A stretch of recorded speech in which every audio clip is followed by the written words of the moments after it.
What is up, YouTube world? Steve, Dave, this is episode 42 of the Insert Revolution podcast. And tonight, go over stuff that we've watched a lot recently, some of the stuff we've picked up in these videos, and then we'll talk a little bit more about that national, possibly one day, because again, Cleveland is not on the docket anymore. You need to find something to replace it because you can't just keep going Chicago AC. That would sort of appease the West Coast folks, and I think it becomes more of a viable reality after watching some of these videos from the Dallas and Miami, the vlogs, and seeing some of the after hours stuff. And Vegas pretty much has the same sort of culture, so we'll touch on that a bit just to keep it different. Because again, you're hearing a lot of the same stuff out there. We're going to try to take a different spin, a different viewpoint, and not have the crazy analytical approach of a lot of this stuff. Why not, Dave? I thought that's what we did. Oh, no, I forgot. That's not what we do. Jeez, damn it. The Discord and our OnlyFans and the GoFundMe and Patreon. Please send money to our Venmo and Zelle and Cash App and I don't think we both want to come off and anybody else sounding like the grumpy old men of the hobby and the get off my lawn, but I feel that way a lot just because stuff changes so much, and it's, from my viewpoint, I know I'm speaking for Steve, but I think from his viewpoint as well, it's not exactly for the best, but I digress. So, PayPal, yes, Bobby. Yeah, you forgot about that one, Dave. But I would like to say I hope we didn't disappoint too many people last week. It was actually a nice break. No disrespect to Carlos, who kind of filled the void for us on Tuesday. It's one of those in which it was nice to have some downtime. I didn't watch anything card related. It was nice. I kind of took it easy. Dave, of course, was up camping, enjoying his time away. And, it's when you go 41 straight weeks, that's a long time. And not saying that we haven't enjoyed it, not saying that, we needed a break, but we needed a break. So from that perspective, it was nice to be able to step away. It's nice to be back. It's nice to see the same crew always here to support us. Always appreciated. I would also like to say, I'm not going to call out any names specific, but those of you that I call BS on that one, LA Pats, but we definitely appreciate it if you feel that way. I know a lot of you guys look forward to us on Tuesdays. We look forward to hanging out with you guys. This has become a part of our weekly routine, and it's been fantastic to say the least. But a big shout out to those who represent the channel and kind of throw it out there for the show in their chats and their posts on Instagram. Some are always, some can be very humorous at times. As far as certain topics, we're going to see if at some point we can get hashtag IRP or hashtag Insert Revolution podcast trending somehow. Don't quite know how we'll be able to manage to do that, but it would be kind of cool for that to happen. Just throwing that out there. But we really do appreciate the support, you guys. And it was different not hanging out with you last week, but like I said, it was nice to step away and enjoy some downtime. And I don't know about Dave. I don't want to speak for Dave, but we already booked our vacation for July. So the show will be broadcast from Surfside Beach in July, at least for the first part of the episode. I've already told the neighbors, I was like, hey, I'll be at least on for the first hour and a half at a minimum, because that's when we discuss the topic and everything else. So, so it'll be a change of scenery, but looking forward to that. Dave, I know you've got your vacation planned for September. At some point, we'll have to figure out what we want to do from that standpoint. I think it'd be kind of cool to be able to broadcast one night, though, from the shores of Lake Superior, which you have made so famous. But, you know, it is good to be back. I will say that. I don't want to speak for Dave, but I you know, it's one of those of which I know he feels the same. So I'll get off my soapbox to a certain degree. At least it's a positive soapbox and not a negative one. So I'll even give you a chance to do that. Tap into the Rockies. Cool. Yeah, it's nice to just have a break, because, and again, it's not like it's something we put time into it, but we're not sitting there. We're not. At some point, there's a couple things, and I brought it up with Steve about maybe trying to get somebody else on here that isn't in the normal vein of like, okay, we see this person. Hey, there's Eric. Hey, there's Matt. Hey, there's JT, Vinny, Carlos, Ed, Bob Lewis. We see these people a lot on YouTube. I want maybe one or two of these guests of the industry, but take that deeper dive. I don't want to have these glossy, and I know Steve doesn't either, just the generic questions.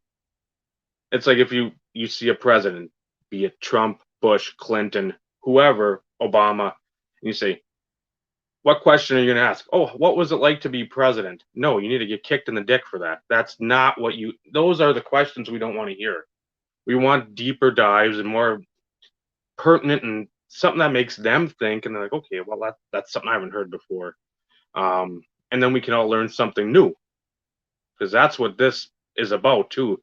Learning, teaching, stuff of that ilk. So I've just got to get off my butt and start searching around and finding the contact info for a couple of these folks to just chat with. I mean, there's a lot of questions that are still unanswered, and folks haven't really done, and I'm not going to say their due diligence, but when they put the horse in front of their cart, they're not exactly taking the path I think either one of us would take if we had the opportunities that some of these other folks have had. So we're looking at that, and still just to do the topic, then BS, sort of I'd say it's like sitting around a campfire on the shores of Lake Superior. So I think we can grow in time. The subs will come. The content is there. Well, and here's the thing, Dave, and I hate to interrupt you, but we don't do a whole lot of self-promoting. Let's be real. Mm-hmm. You know, to a degree, we want it to be organic, and we've said this before. Dave and I have talked about it. We've talked to, you know, Carlos and Vinny in great detail on some of this. We want the growth to be organic, and for it to be organic, that comes from you guys.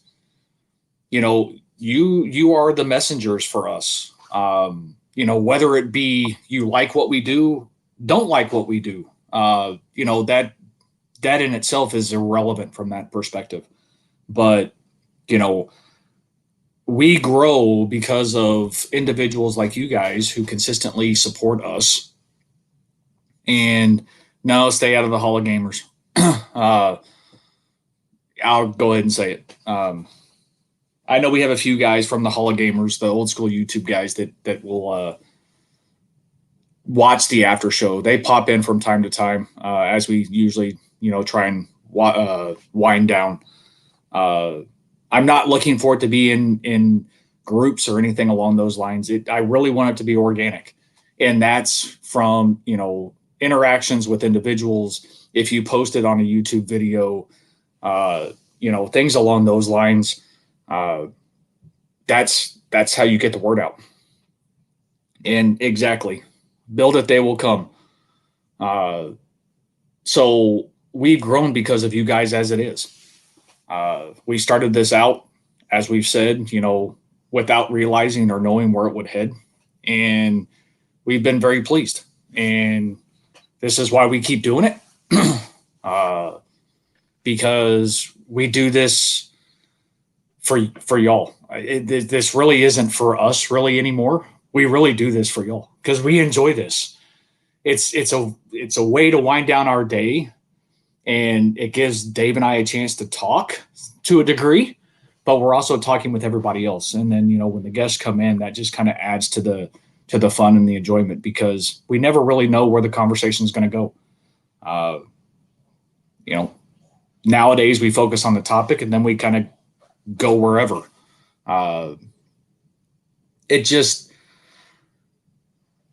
running out of words to express the gratitude. And that's really what it is. We have grown, although a few subs here and there over time because of you guys.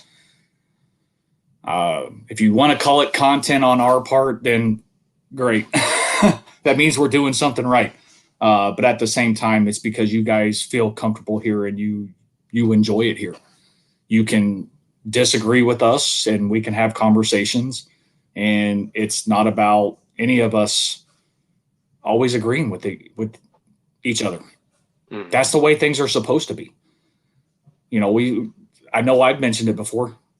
I don't always agree with what Dave feels about something. He doesn't always feel the same as, about something as I do, but we can at least talk about it and discuss it and look and understand somebody's viewpoint as to why they may think that, but then provide a decent retort as to why you don't agree or disagree for that matter. And that's why I enjoy the group that we have. And to bring more people that are like that to the podcast is only going to make us that much better. So, yeah, like Steve said, he's got friends I don't care for. I've got people I like. He doesn't much care for. We don't all have to have the same inner circle. This isn't just Jared with friends. We're going to have people that are going to overlap, and then we're going to have people that don't. As long as we both, and we've done this many a time, hey, something here, something there. Well, why is this? What's the issue? Okay, I can see it from your viewpoint. I haven't had that kind of trouble. I haven't had that kind of interaction. So guess what? I'm on a different level, but at the same time, we can still go back to the beginning and not sit there and piss moan and, well, now I'm pissed at Steve, or I'm pissed at Vinny or Carlos or DC. I'm like, it doesn't matter. We all have the same general thoughts on the hobby, life. It seems to be the same way too. I mean, there's others out there that might have different values and such. We try not to go down those roads. I might speak a few words of political jargon, but you know where I stand, and I'm not afraid to show that either. So at the same time, you can come with your opinion, and it's not going to be met with flames and torches and pitchforks and whatever else we can drum up. But at the same time, you can come to an understanding too that where we come from and our viewpoints, and that's always going to be the thing. It's not really about diversity. It's just knowing one's core beliefs and going from there. It's like, okay, if you don't like us, that's fine. That's fine. I swear a lot. I have very staunch opinions on certain things, and I let them be known probably more than I should. At the same time, though, you know that it's not me trying to hide behind, hey, I'm part of the community, I'm doing this or that. No, I'm putting myself out there. Steve's putting himself out there. And we're not trying to do this for any financial gain. We're not pumping Instagram full of logos for the insert revolution. We're not pumping Facebook. We're not TikToking, Twittering, anywhere else. We're not the only shameless plugs I think we do are during our mail day videos, and that's about it. And that's right now sort of a running joke. So Yeah. And when we're on Carlos's show, Carlos always gives us that opportunity, which is, brought Yannick, it's brought Sanderson to Orr, which I haven't seen yet this evening. But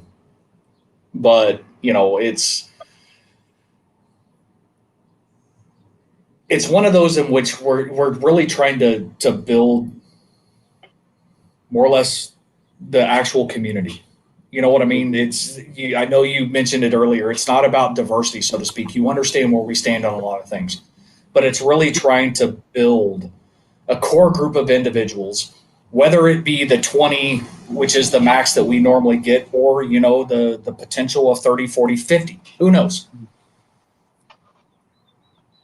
We do this every week, have conversations, we pose questions, we appreciate opinions, we discuss things that you guys want to talk about, and it's one of those in which it really has expanded far more than what I think both of us anticipated. We honestly didn't think it was going to go 41 straight weeks. We never imagined that. And, to say, to what I mentioned earlier, to say we're grateful, it's an understatement. It's because of you guys. You are the reason why we keep coming back to do this. So it's one of those heartfelt thank yous. And it's not us, excuse the motorcycle that's driving down the freeway. It's not BS. This is real. It's words cannot express the appreciation that we have for you guys and the continued support that you have for us being here week in and week out. And even if you don't make it week in and week out live, you're usually watching the replay. mm-hmm. It's, to me, that's just it. It's cool as hell, man. I really never expected it. And no, it is not the ZPCA, whatever that is. Because honestly, I don't know what that is. At least I can admit that. I can admit that I don't know something. Yeah, the zoo and park, something association.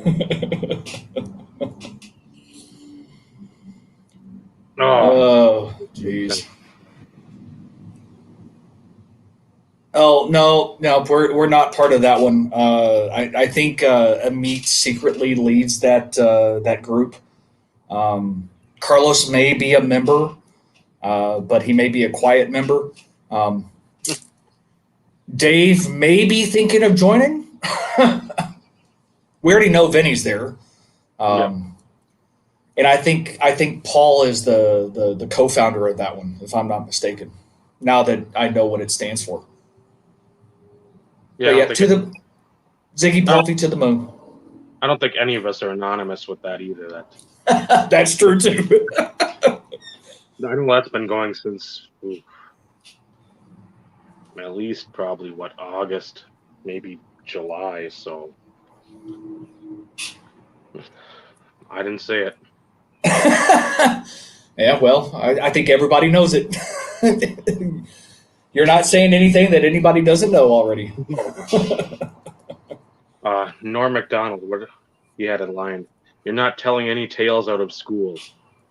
That was one from one of his comedy acts, and I like to use that, and people just give me the look like, "What the hell are you saying? That doesn't make any sense." I'm like, exactly. Just tell them you're speaking gibberish. Yeah, well, most people know that anyways. So. Well, that's true too.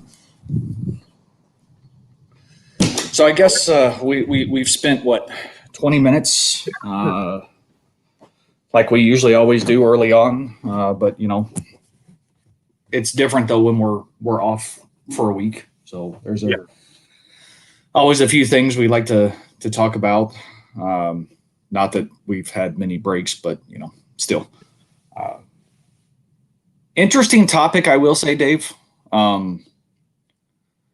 And I'm going to kind of put this one on your shoulders of how you want to navigate the roads on this one. because I guess it's more interesting timing more than anything. And I don't know if that was something that you had planned by any stretch of the imagination, or if this is just one that kind of consistently like fell down the pecking order. It was probably a month ago I wanted it, but I'm glad I didn't, because now with a month gone by, it's a lot more prevalent after shows and whatnot. And again, the rabbit hole that is the vlog, which don't get sucked down it, because it's one step and you're gone. That's all on you. I know, this is true. And it's all Vinny's fault too. At least we find out frequently in our group chat. Vinny gets blamed a lot for sending DC down the rabbit hole frequently. It's almost like a daily occurrence, it seems. And just because the better half has requested this, Vinny, stop working. I know you can hear me on the TV. Shut down your computer. It's 8:32 your time. You are to be here. Aha! See, I speak and it happens. Guys, you witnessed this. Technical difficulties and work called. Ignore. Technical difficulties? What's that? We don't have any of those. The web browser said it didn't like my mic. Well, that's not a first time that's ever happened either. No, not at all. So everybody say hi to Vinny. Vinny's it's been a while for Vinny to be here. So I was at the meeting. I lied.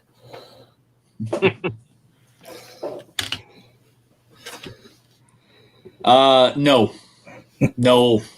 I love you. I love you a lot. I love your kids. I love your husband, but I'm not getting in the middle of that. I'm sorry. There's a lot of love there, but no, I'm not getting in the middle of that. And here comes Charlie. What would you like to make an appearance, just so you can appease Ed if he ever shows up? Are you going to come up here? Come on.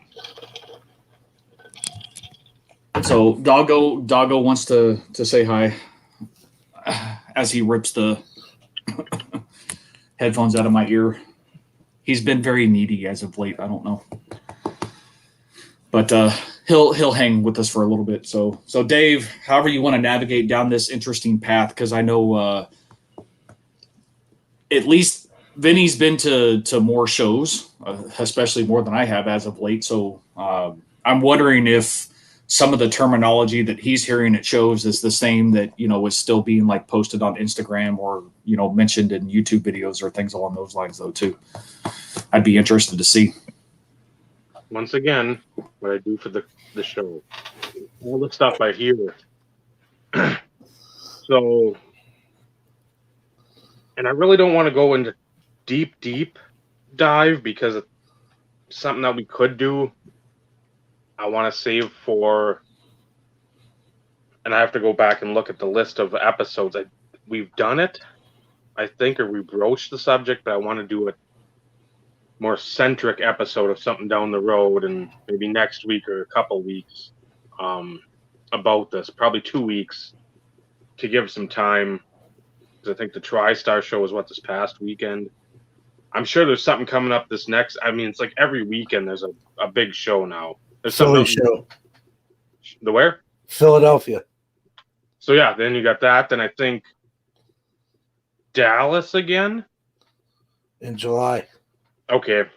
So I mean, I'm sure Miami's coming back up. It's something out in Cali or New Jersey, or I mean, there's going to be, now that the people have seen they can drum up the business, you're going to bleed that dry. Obviously, I would, if I was a promoter or show, I'd be trying to get as much money as I can as quickly as I can. What's going on, Joe?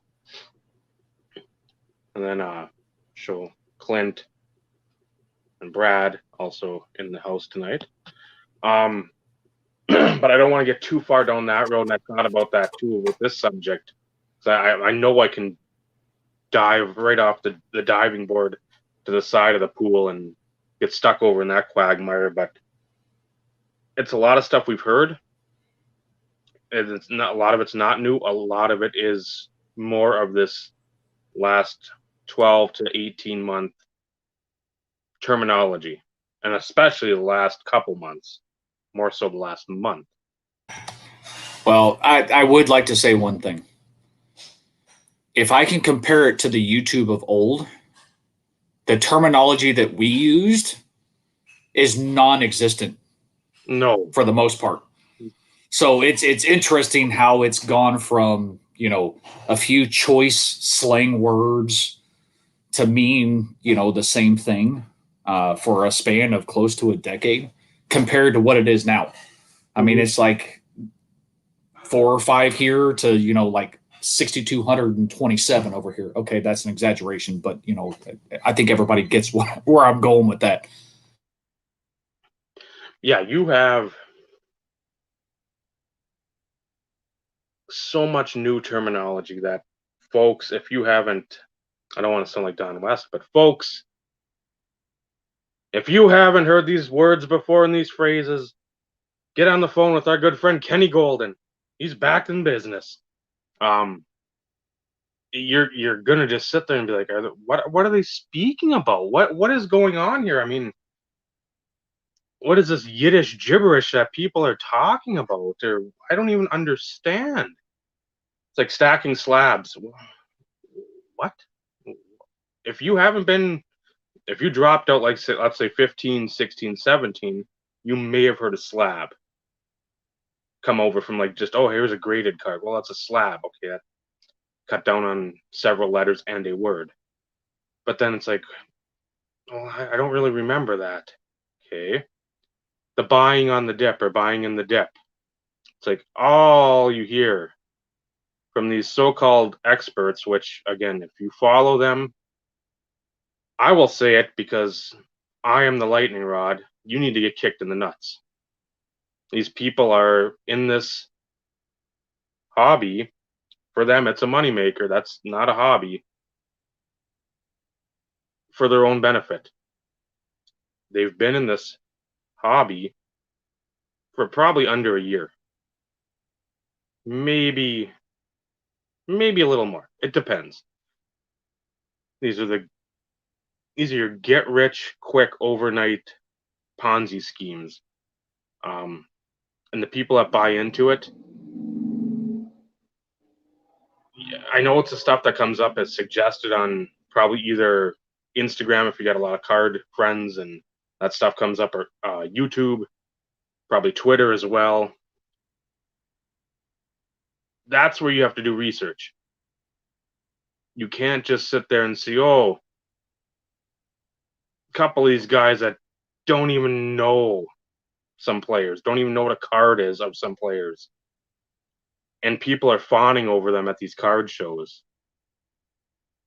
I wish I had, and I'm trying to remember what it was, what sketch from like In Living Color, SNL, the big, like the not the actual Billy Club, but like the rubberish Billy Club when they hit him in the back of the head, and it's like, you idiot.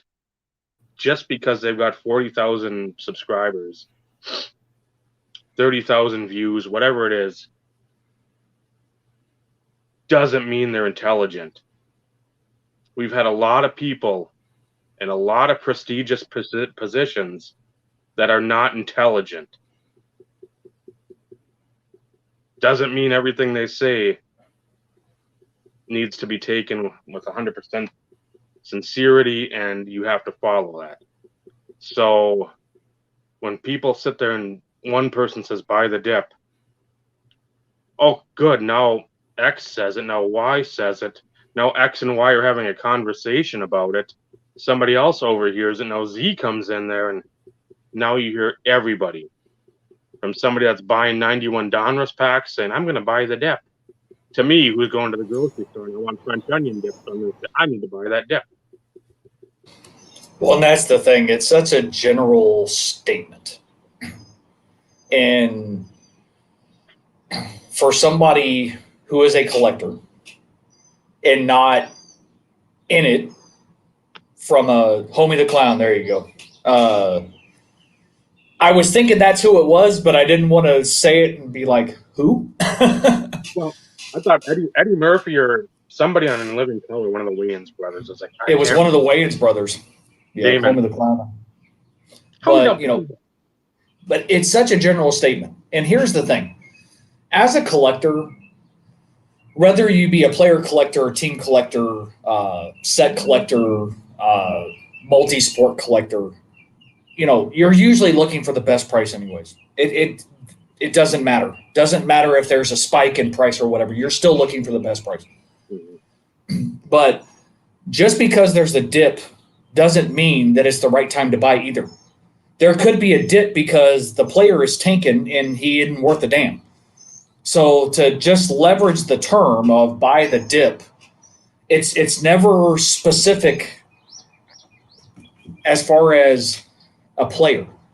It's just a general term that gets thrown out consistently that, for those people who monitor the whatever the heck you want to call them, the freaking analytic tools or whatever that they have, whether it be Slab Stocks or StockX or whichever ones they are. I forget the names of them because I don't care to pay attention to them. But if that's what they're leveraging all the time, you're going to see dips consistently across the board.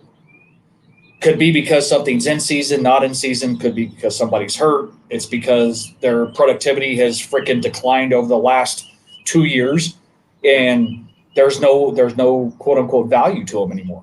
So to claim buy the dip is so general that it's like, why use the terminology? Mm-hmm. I've never understood it.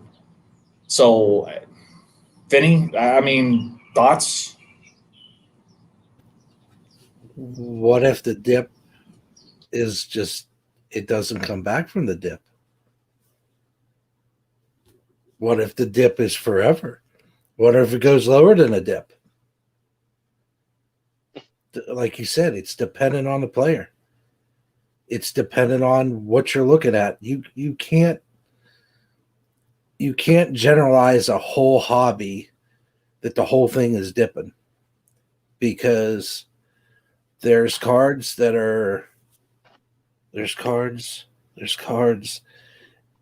It just depends. A generalized statement across the board just doesn't work. I've watched cards of Lemieux go up. I've watched them go down. I've watched them stay the same. I've watched them go sideways.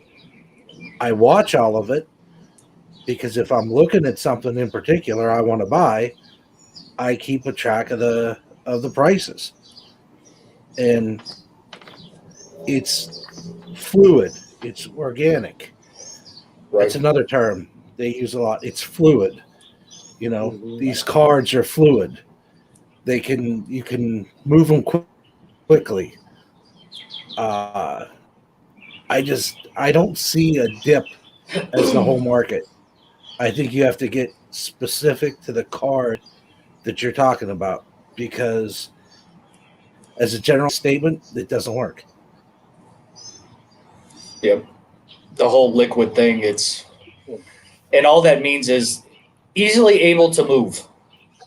That's really what that means. You want inventory that's easily able to be moved quickly, whether it be small or large profit.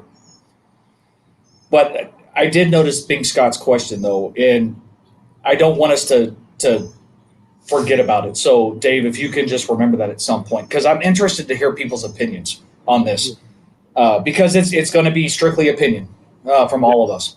But at some point, I would like us to circle back with that and answer that question. But I don't want to deviate from where we're headed right now. So just one of the three of us need to remember that we need to circle back to that at some point. So as a player collector, the dip is fantastic. Let's be realistic. As a player collector, and I'm saying collector, the dip is the best opportunity for us to buy anything, because it's on the cheap. So from that perspective, that terminology, to me, at least personally, as a collector, it really means nothing to me personally. We do this for the hobby. We do this for the love of collecting and things along those lines, whether it be, trying to focus on our players, teams, sets, you name it. So buying the dip, at least from our perspective, really doesn't matter. Because even if a card is increasing in value, we're still going to try and get it for the lowest price. So it's kind of like, it's almost like an irrelevant type situation for us. But for those that are in it for the money, of course, it's just like the stock market.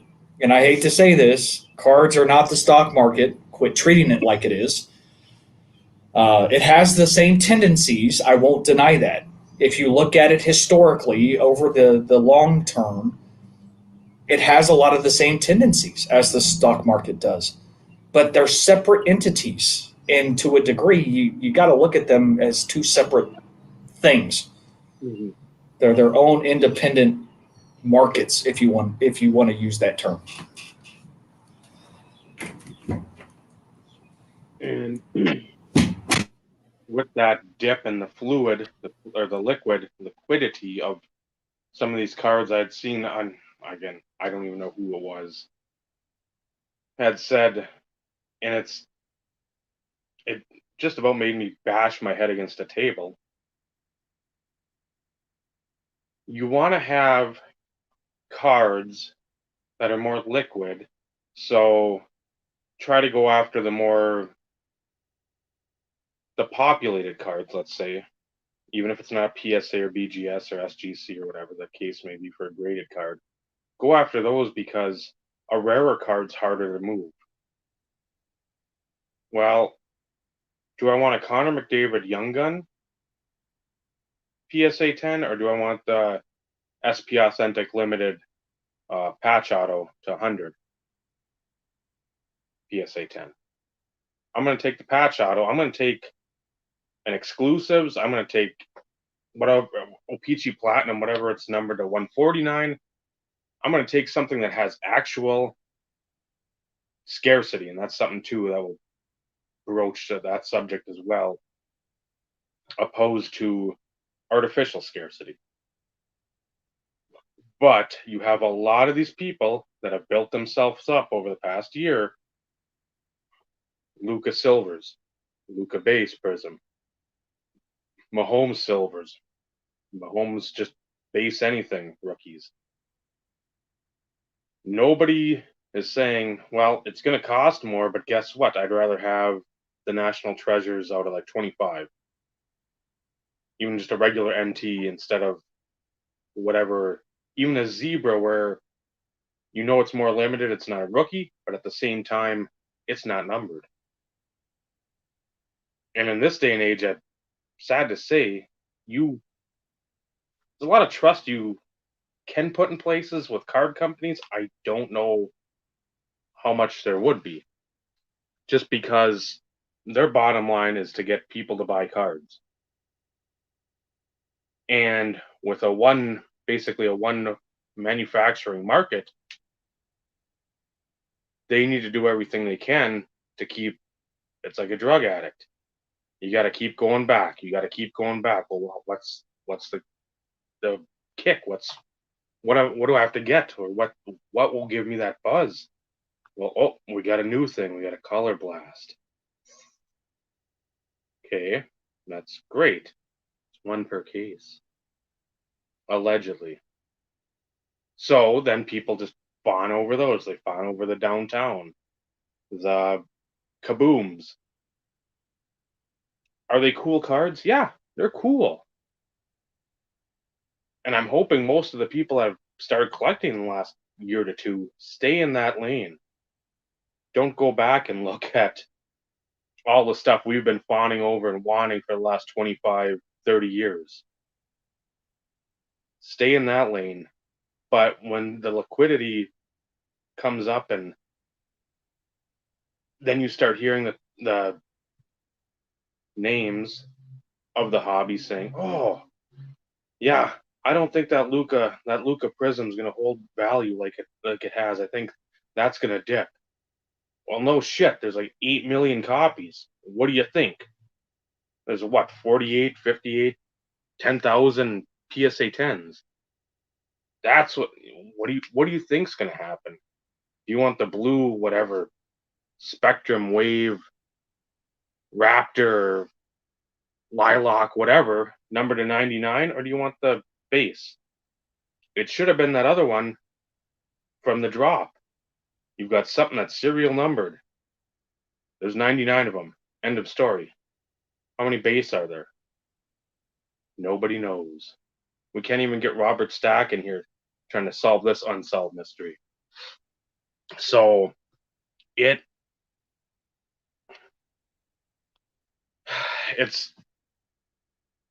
I'd say it's frustrating to the season collector. It shouldn't be, but for me it is. I know, and I know for Vinny at times it can be. We've discussed many a time, and Steve, same thing, and Carlos and Bob and DC and Ed and everyone in here that's collected a long time. When you hear stuff that we've been saying forever, this isn't anything new. An orange now isn't purple.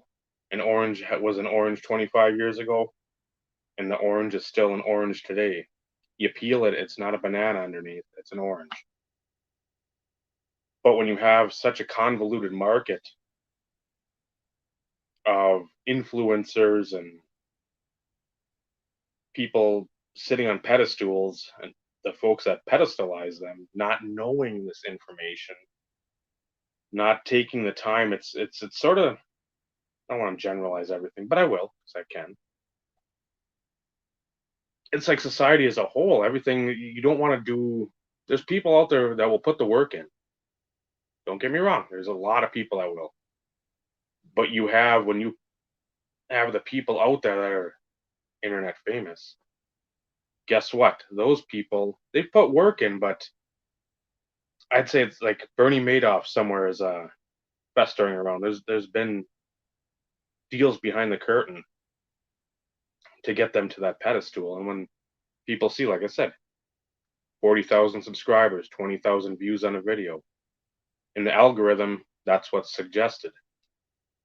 The IRP, unfortunately, fortunately too, won't ever get to that status, and that's fine.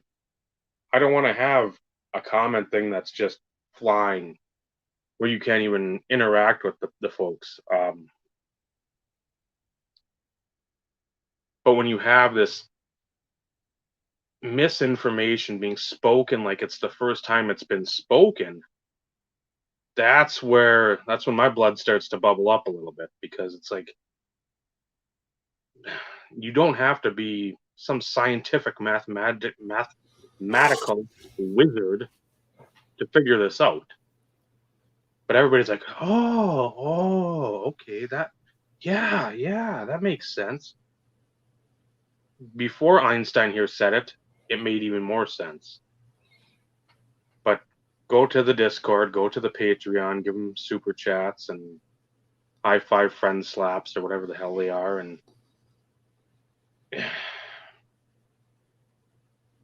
at some point in time, you hope that would be, it's like dredging a lake. You hope that stuff would just go away. Those people would disappear.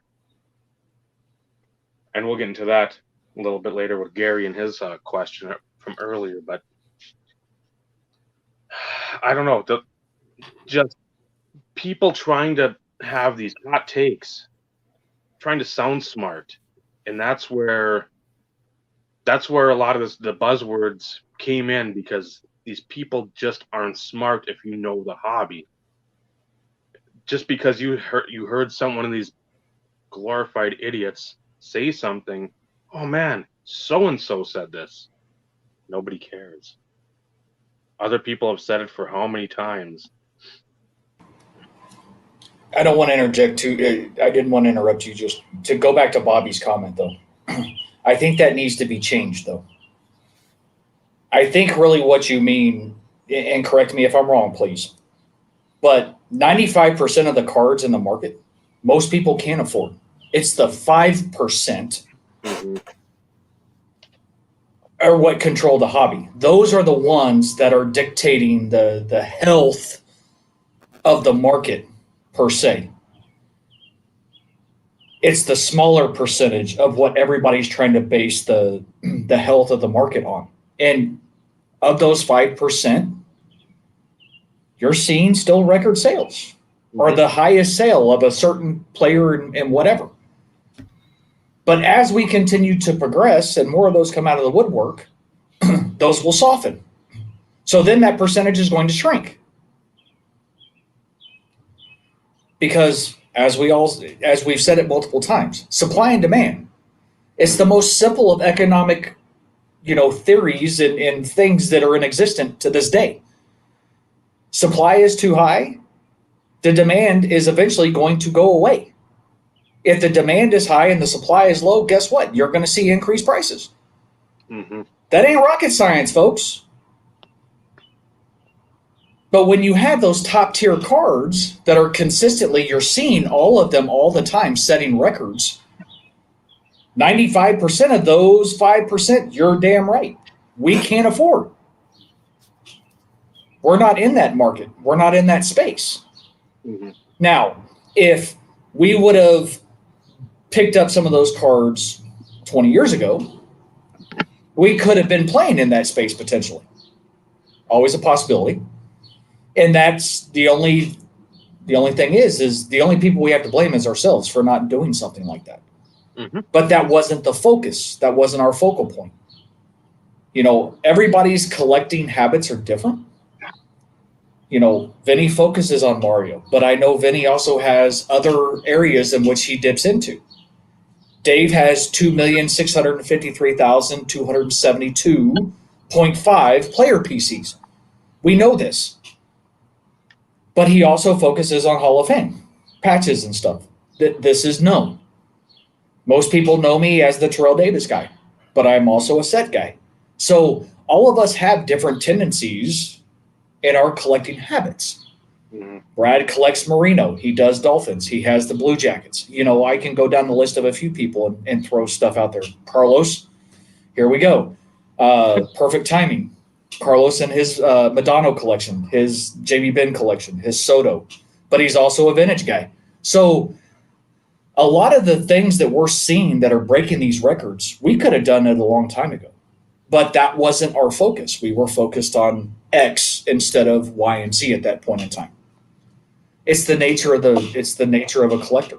You get that narrow focus to a certain degree, and even for us, or I'm speaking for myself, to widen those blinders a little bit to a certain degree, there's still opportunities to be able to dive into stuff in which could be the cards of the future that have those record prices. It's possible.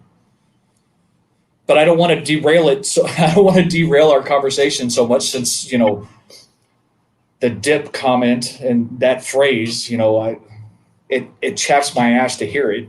I'm going to be honest. And of course, everybody has their varying opinions. And, LA Pat's brought up a prime example of what he experienced, Ortiz hasn't dipped, but, Tyler Hero, it's, one great year. And then all of a sudden his stuff has started to tank. So it's, as Vinny alluded to, it is card specific. And to use it as a generalized statement of buying the dip, I mean, that would be like a stock investment person basically going out and saying, hey, buy IBM because it's down 5%. Oh, well, okay. But at least they're specifying something.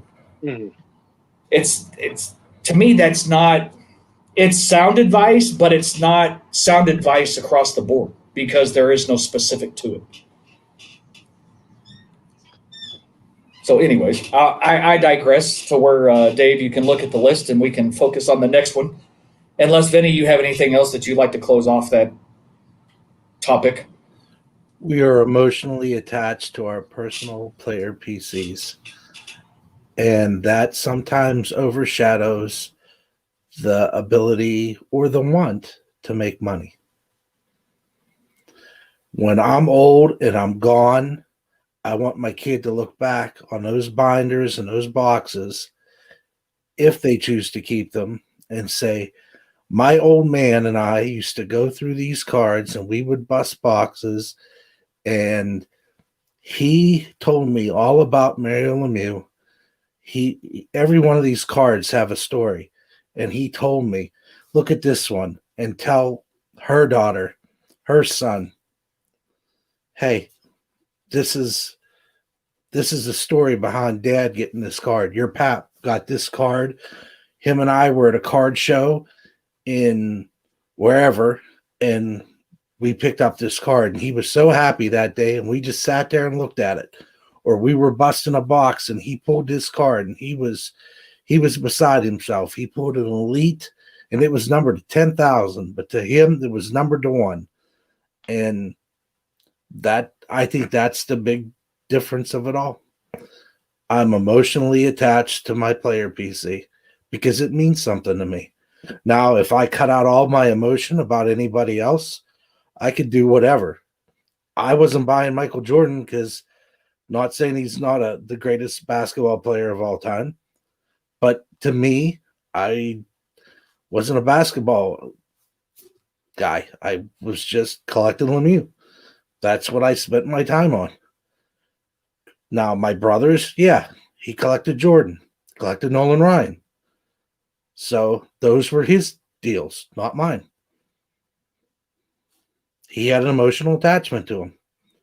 Did he try to get 6 or 7 of them to maybe trade? Yeah, same thing I do. But it's a different nature of the beast, as they say. I think that emotional attachment makes us a little bit different. Mm-hmm. What's going on, Wes? Yeah, you see a lot of these kids in the current group. Yeah, they might have collected the older sect. They might have collected here and there, but a lot of it was just sort of pushed to the side, and it was pushed to the side for a number of years, and there wasn't. I don't think those seeds were deeply planted. As for us, because I mean, that's, you talk about our childhood. We've all talked about it before. Vinny, the corner store where you go open the packs. You got that 92, 93 Ultra Lemieux. Steve with his grandma going to the card show and then busting some of that 95 SP. Me and I had a buddy, a high school classmate who died, I think, what was it, been 5 years ago now, from alcohol. And we were, you're on mute there, Steve. I know I was, but thanks, Dave, as I'm opening my second beer. So we would trade all the time. I remember when I moved to Superior, he gave me Sonny Jackson, Joe Morgan rookie because he had like 4 of them. He's like, I don't, here, take one. But there's so much of that where when you start planting those seeds early on, some people it sticks with and they grow quickly. Others, not so much. So when these cards are, it's like, oh man, this, one of the terms, PC for life. We've heard that a lot of times. Or it's going into the vault. Fictitious, not fictitious. And a lot of times you see these people a month later, 6 weeks later, a week later, flipping these cards. I know at one of the shows that's what happened. So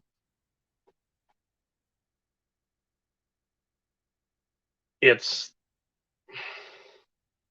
when you have that and you don't have that connection, yeah, you might like the player. You might enjoy how they are in the court. I think more so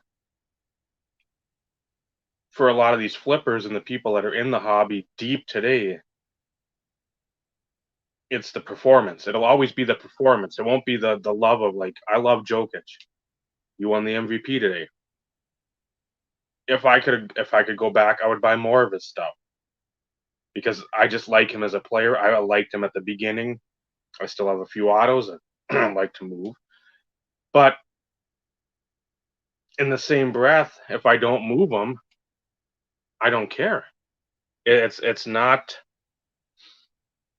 It won't matter to me. Unlike some of these other people, if you hold on to a card for, man, I got this at like $2,000, it's down to 14. So now I'm probably going to get 12 at the most. Originally, I was going to tell you not to highlight that one, Dave. But that'll be an interesting conversation for later.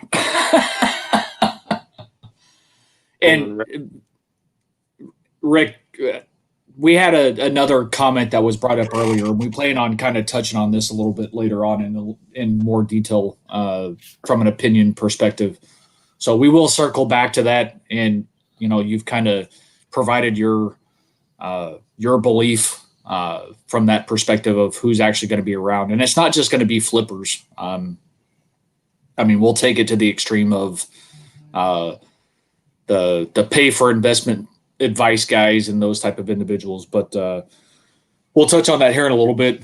But at least you've had an opportunity to at least bring your opinion to the forefront. So that's good. So we've already gotten one response. But what else you got on the list, Dave? One of the worst and the most prevalent and I know we've talked about it a little bit on here, market correction. That's one that constantly is brought up. To a degree, like alluded to before, it's a lot of this base type stuff with stuff that isn't serial numbered, exploding. A lot of it with these older rookies. It's getting those ones bumped up to levels they should have been at, but then it supersedes that level and goes up, like those O-Pee-Chee Premier 90-91s, PSA 10s. Those should be nowhere near what they were selling for the Yager and Madonna and the Brett Hall that sold for like $10,000 back in January. Nowhere near that. I don't care if you're going for the set or not. That's just, you must have won like a Powerball or a Mega Millions at like that $1 billion mark. And you're like, yeah, it's either I burn this $10,000 or I spend it on a card. Well, Brett Hall, PSA 10, 90-91 O-Pee-Chee Premier. It's your lucky day. Brewster's Millions. Yeah, basically.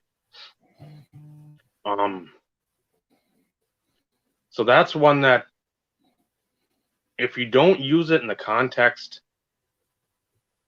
where you're actually describing it, just like buy the dip, if you just say it as generalized term, oh, it's a market correction. What does that mean? You have to have some sort of validity to your statement. You can't just say, hey, the 91 Upper Deck Jordan, the baseball, him, the SP1. That thing should be nowhere near $1,000, $1,500 for a PSA 10. Nowhere near it. But it went up that high, and it might have went higher. I don't know. I don't have the analytics in front of me. But stuff like that should not go that high.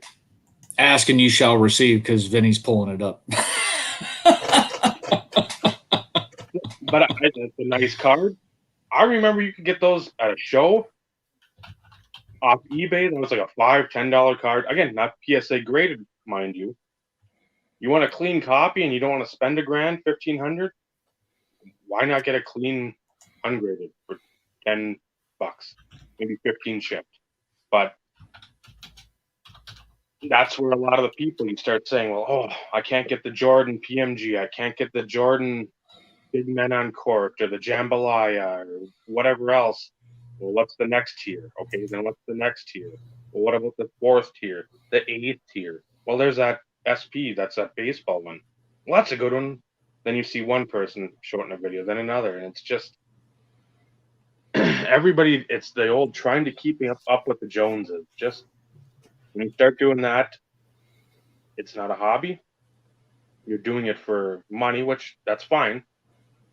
But when you can't think for yourself, and this isn't sound advice, this is what a lot of these collector folks are going to be in. They're going to be in a big hole because they followed somebody down the wrong path. No, agreed on that one. Yeah, I don't want to go too much in detail on my opinion of that term. I believe there are some corrections that take place, but to use the term market correction, I think it's not correct in my opinion. The use of that term is not relevant in my opinion to use it in that way.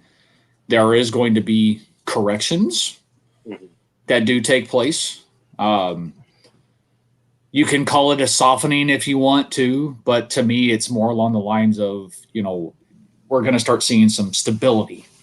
We're not going to start seeing the fluidity of certain cards, so to speak. Trying to use all the terms that I can in one statement and sound like I'm a complete and utter ass for doing it. And that's okay, because it's all in good fun and poking fun at some of the use of some of the terminology and things along those lines.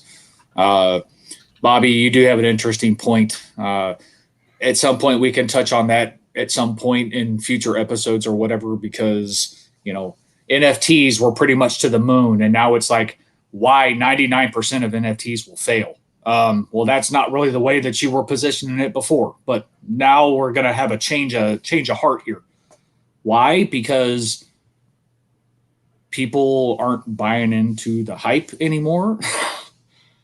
It's not tangible. You can't hold it.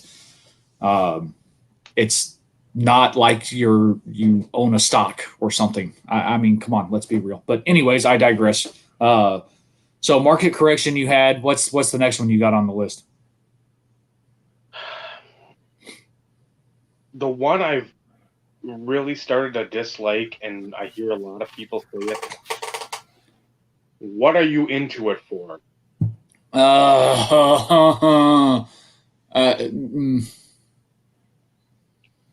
I'm going to keep my mouth shut.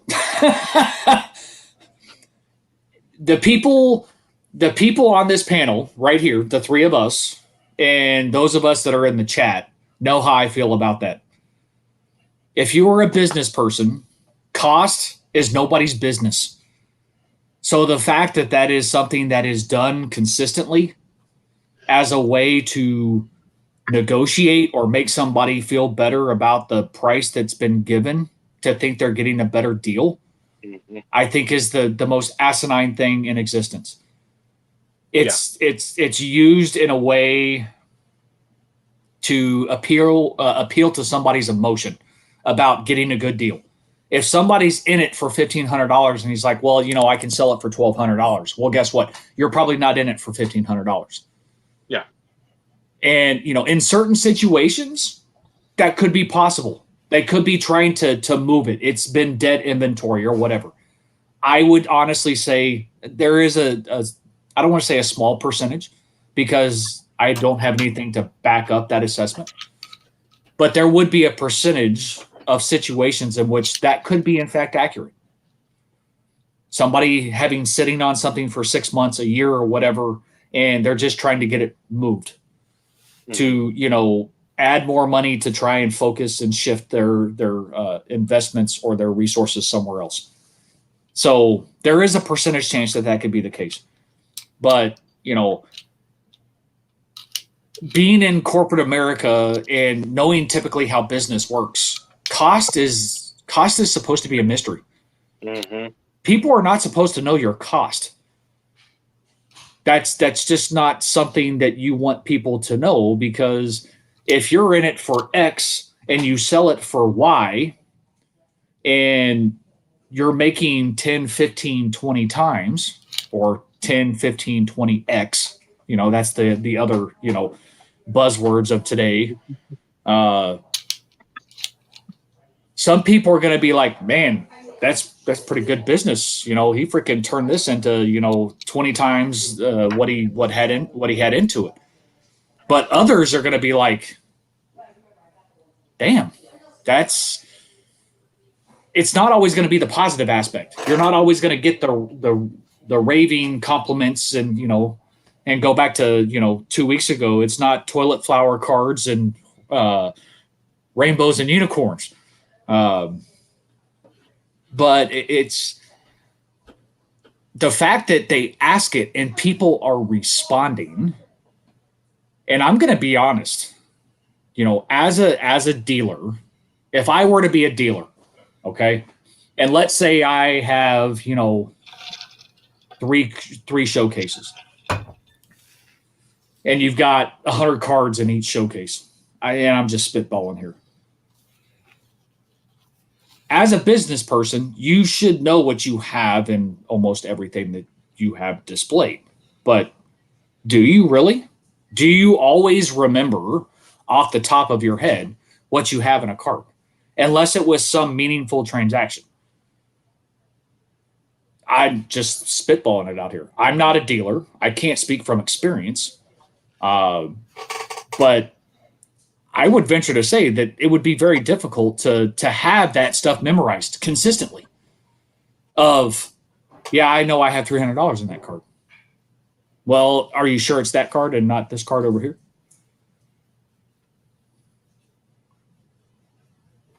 But cost? That's cost. It's like running a business. That's cost. Mm-hmm. Cost? No. Because I don't want you to know what my profit margin is. That's none of your business. Mm-hmm. It's none of anybody's business. If we want to negotiate, if I got $500 on a card and you say, you know what, I'll give you $300. The lowest I can go is, $425. And that's what the conversation should be. Yep. I could have $10 on that card. But do you think that they're going to have something in their display case that's $10,000 that they actually purchased 20 years ago for $100?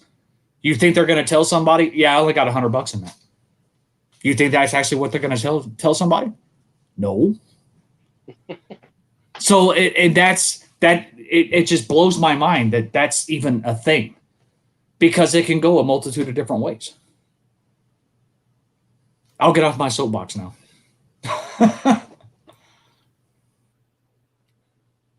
It just what you said. It baffles me how open people are with what they are into something, what they spent on something. And it's constant. I mean, it's not even, I'd be like, same thing. 500, 3. Well, 425. Well, I can meet you at 4. What do you have into it? Well, it's 425 now. I'm like, I'm not showing you my checking account statements or any of this other stuff. Same with this. It's prices are on the sticker. You don't go to the car dealership. Hey, what do you got for that Pathfinder? How much you into that for? I'm like, shut the fuck up and get out of here, you dipshits. Go to Crazy Louie's in the corner of 34th and Oak and deal with him with that nonsense. It just baffles me, but there again, it's the societal sway where everything is so upfront, in your face. You need to know every ounce of information. Sort of like old wrestling. I'll bring that into the equation. Kayfabe, you had that in the 80s into the 90s, and then WCW sort of wishy-wash that away. But always in like the 70s, 80s, you didn't see good guys and bad guys travel together. You didn't see, they had villain locker room or heel locker room, they had the face locker room. That was to build the mystique. And there's no mystique in saying, well, how much you got in that PSA 6 Jordan? 4,800. Okay, you got a sticker of like 6. Well, can we do 5? Well, no. Well, you got 48 into it, you're still making 2. Shut up. 6. So,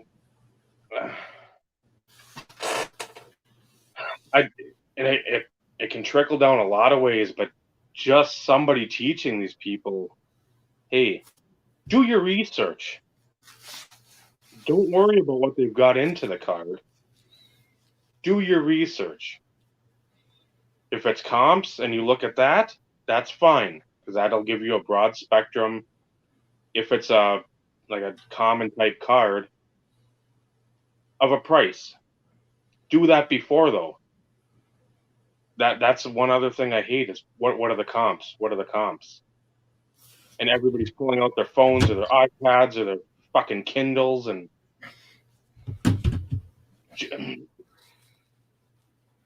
it just is annoying to the point where some of these guys, at least I saw one fella had like a list of stuff. So at least, and again, if it's something that's not going to sell a ton, like there's a McDavid, like a cup, something like a notable numbers patch auto to 97, you're not going to see one of those going off a week. So you can pretty much ballpark it. But if it's a Soto PSA 9 Tops update, probably going to take the average of the last 10 comps. Get rid of the high, get rid of the low, mesh the rest. That's pretty easy to do, and most of us that have been in that hobby for a while know that's a way to look at the comps. You don't just sit there and, that one sold for $450. Well, this other one sold for $85. Well, the $450 one, that's the one I like. Mm-hmm. Great. Congratulations. It doesn't work that way. So that just not having that curtain, and it's always exposed, everybody so freely, at least the stuff that we see, and that's another thing too. It's not it's a buzzword or anything, but you always see just like the positivity, and that I'm not about that. There's got to be some negative interactions, and either with dealers or patrons of the same show. You can't just have all this dapping and soul jiving and saying no. Sure you can. Toilet flower cards, rainbows, and unicorns, man. It's a thing. That's going to be the next thing that we have trending. I'm just saying.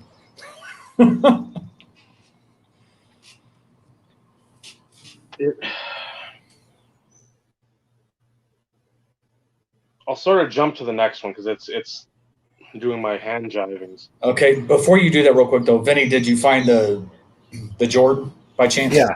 So here's some craziness to this. So there's a 10 that went for $755, but then there's an 8.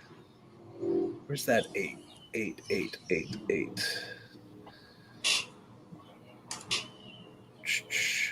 An 8 went for $45. I would take the 8. That's a substantial drop. PSA 8, $35. PSA 10, $761. Raw, $30. Here's a box. These recent? Are these recent? June. $56 for a box that it could possibly come in. Here's a lot of PSA 9s, four PSA 9s for $375. So basically a little under $100 a piece. Those were all PSA. We got now we got some HGA or something here. HGA 9 mint. 2 of them for $127. Sold. We have a 9 PSA 113. SGC 9, $61. PSA 7, $35. Here's a PSA 10 on June 7th, which was yesterday. Sales price $1,050. Jeez. Now the corresponding work that we would have to do is go and look at the pop. Yes. Of what that would be, because all this is just flower cards, unicorns, something, and toilet flower cards. Come on, Vinny, get with the program here, man. Sharks and tornadoes, and oh my. Lions and tigers, lions and tigers and bears. But just to look at the pop and then what they're going for would be curious, just to see. Here's some raw ones for $70. PSA 9.5, $76. That's You BGS 9.5, I think. You said PSA. PSA doesn't have 9.5. Or SGC. Okay, SGC 9.5. Okay. That's all over the freaking map. Yeah, but a PSA 9's like $100, and then you go to a 10, it's $1,000. That's kind of a steep change. But that's not uncommon though for certain cards. I just find it interesting that there be that substantial of a gap for something, because it's base card. In all reality, it's base card. Here's a PSA 7 for $23. Interesting. Yeah, pop would be interesting. Here's a Beckett 9.5, $313. So that covers about the gamut. Yeah, interesting. Here's a GMA for $130 for a GMA 10. Now that's interesting. That's a steal, man. Somebody needs to go buy that. Just kidding. So, anyways, but no, that's interesting, and thanks for pulling that up though, because I was curious since Dave brought that one up specifically. So, what's next on the list, Dave? The one with the hand jive and all this. And again, I don't want to get too deep into this because this is where my show topic for maybe a couple weeks down the road comes into play. So maybe we use that one for that show. I'm just offering suggestions, just throwing that out there. We can dip our toes in the water on this, okay. But it was something that was constantly done. Okay. And it irritated. Well, anything out there irritates me. So, picture that thing. Right. The hand jive, and then I appreciate you, bro. For what? Spending money? That's the only thing that these people appreciate. I mean, they see somebody, and I don't think it's like the way we see stuff. It's, oh, here comes Joey Jojo Shabadoo. He spent like $8,000 at the last show with me. Hey, man, I appreciate you. Well, no shit you do. You just got $8,000 of his money. So is it just the I appreciate you, or is it also the inclusion of the bro? Well, that's sort of what goes along with like the Jeff Spicoli thing for tonight. That constantly, I guess where some people are from, that's fine, but it's every time you see somebody, every person. So, and I'm going to take the path of the overusage of the term bro, because even back in our heyday, bro was still used. However, it's like you had to earn that terminology. You had to earn that name through mutual conversations, non-card related conversations, actually having real life conversations about, your wife, your kids, your family, your job, whatever. Exchanging care packages back and forth. That was like somewhat of a badge of honor. Mm-hmm. When you got to the point to where you started getting that close to somebody and you could call each other bro, that meant something for us during that time span. And then you take it a step further. Call somebody your brother. Mm-hmm. That's like the ultimate badge of respect that you can bestow on somebody, in my opinion. This is just my opinion. I have a small handful of people in this card community, this group, that I consider family. And from that perspective, I use the term brother. I don't overuse it, but I want those people to know, and those people know who they are, to know what they mean to me, how I feel about them. And it's one of those in which when you use the term all the time, it has no meaning. It has no substance. It's just a term. And you're right. Certain locations in this country, that may be just a standard use of the term. Okay, that's fine. We can accept that as a possibility. but you hear it all the time. And it doesn't matter where these people are from. It's consistent. And if they're using it as a term of respect, which I don't think that they are, I think it's one of those just to try and find ways to make it seem like they're buddy-buddy, when in reality, I don't feel like that's the case. Like you alluded to, I appreciate you, bro. Yeah, that's because you spent $8,000 with me last week. Let's work on some more deals. How much more money can I get out of you?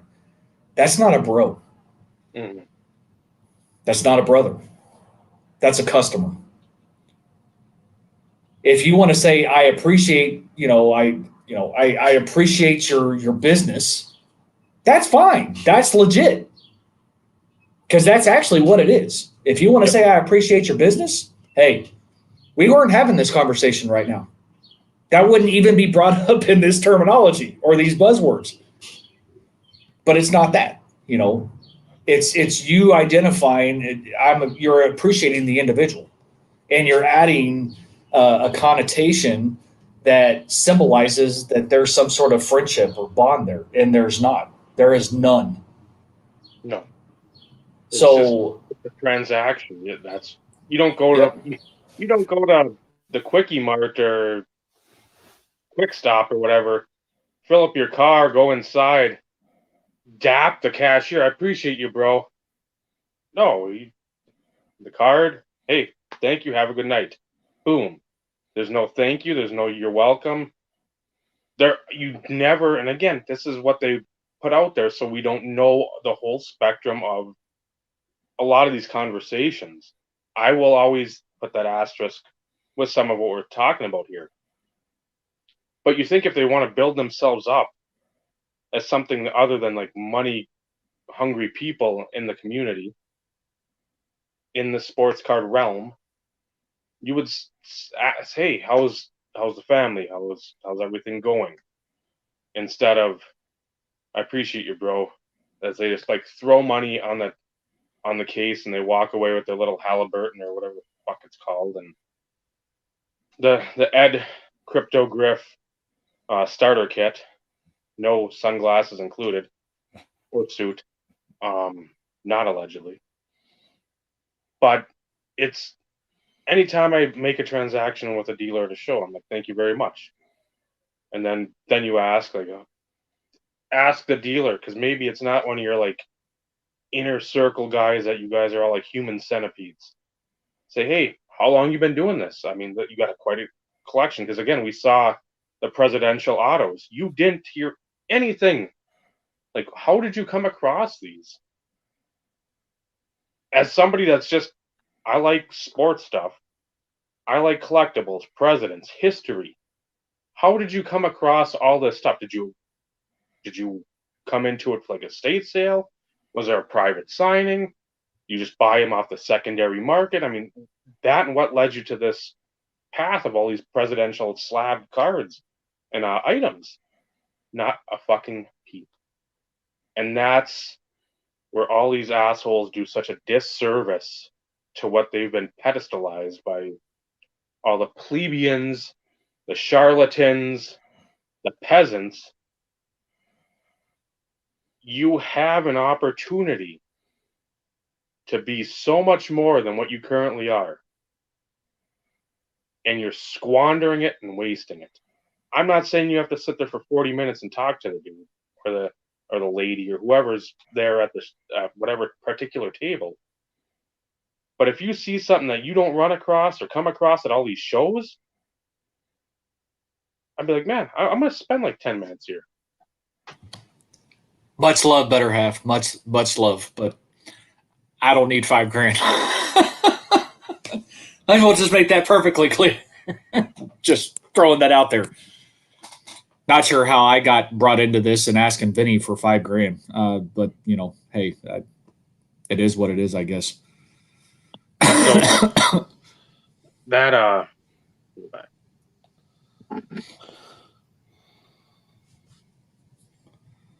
Go back to Mike's comment though. No, you cannot have $5,000. Because you know why? Because I ain't got it. If I did, and it was for something that was really necessary, then we could have that conversation. But I don't have that readily available. Now, I haven't heard this one before. Now, maybe this is because I don't go down the rabbit hole of watching any of these vlogs or anything along those lines because I refuse to watch it. Yeah, I am not diving headfirst in any of that crap. I refuse. And we all joke with Dave all the time. And now Vinny, because he's just as guilty, stop watching it. Now, if you're doing it for educational purposes, in certain situations, it's plausible. But 99% of the time, all it does is agitate the shit out of you. Possibly. No, not possibly. It 95% of the time, it pisses you off. How many times have you gone and watched something, posted something in the group chat, whether it be the big group chat or the one with Dave and I, and you just like go off on a tangent. And it's like, I've given up hope of sitting there saying, guys, stop watching it. Stop. Watch the content that you can enjoy. There's ways to get your information from some of these douche monkeys without sitting there and having to watch any of it. Just other people talk about stuff. There's other ways to do it. To me, it's not waste your time. It's not worth your energy. It's not worth the internet that you pay for to even allow it to stream across your devices. It's garbage. But that is interesting. I've never heard that one before. I mean, I understand what it means, but it's like, guess what? If you're a buyer at a table, it ain't my job to give you room to go flip anything. That's not my job. My job is to make the most amount of money on said transaction. It's not to fund your future transaction. I don't give two craps about you. I know that sounds a little harsh and it goes outside of, our mantra, but if I'm a business person and that's my sole source of income, that's, what I do for a living, I don't give a shit about anybody else. I care about me. I have to support me, my family, if I have one or whatever. I have to pay my bills. It's about me. It's about how much profit can I make. I'm not going to give you special treatment because you're somebody special for you to turn around and sell it and make a profit. If you do that, that's great. But it ain't my job to give you more room to make more profit. I'm sorry. Go pound pavement. Go play in traffic. In any other sort of connotation you want to throw out there. But kiss my ass. It's not my job. Yeah. The old Latrell Sprewell.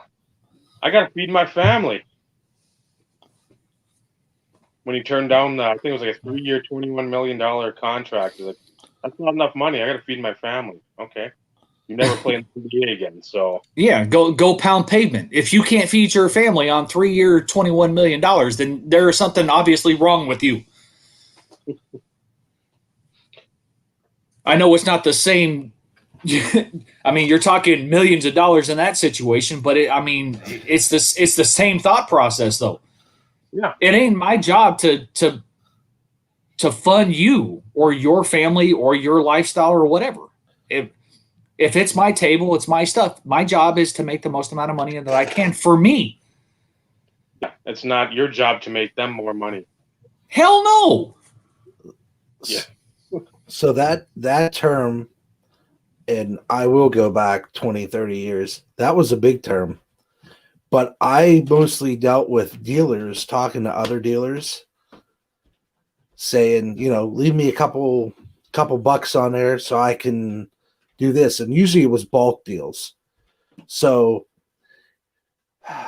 thinking back, I remember Tim Wakefield was big, his rated rookie.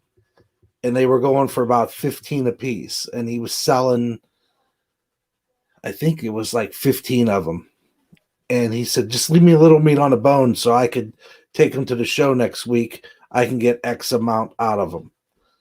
And between dealers, it was something, you know, it was not heard more often. But now with everybody being a potential, I don't want to say dealer, but selling those cards, you didn't run into people 20, 30 years ago when you were at a card show. A majority of the people that I interacted with, other than the dealers themselves, were buying cards to put away or save or what have you. They really never said, leave me some meat on the bone. It was two different types of people. There was more the dealers using that lingo amongst themselves, and it was people like me. I would never say, you know, I'd try to do a deal. Hey, if I bought X, Y, and Z, what can you do? But like Carlos said, basically it was used for a wholesale transaction. That's how it was. But see, that makes sense, though. That I could understand. That makes sense. If you're doing B2B, business to business type scenario, dealer to dealer, then that makes sense.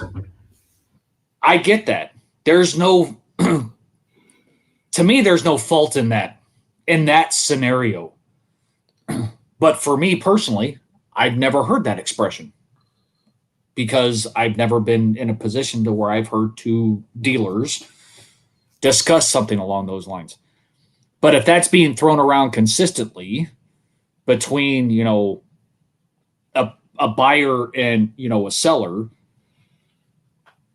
then again, these days it seems that everybody that's a buyer is also a dealer, it seems. So I guess maybe that's why you're starting to see it pop up more, I guess. It's interesting that it's not a new term. But like I said, I'd never heard of it before. But then again, that's because I don't frequent shows. And thank you, Vinny and Carlos, for bringing it up. That, you know, that was something that's been around for a while. But since almost everybody's a dealer these days, then I guess that could be why you're seeing it, I guess, more in video form or vlog form or, you know, recap form, because a lot of the people that are posting those videos are in fact dealers or flippers. So that does make sense. Any other ones, Dave? Just a couple more, and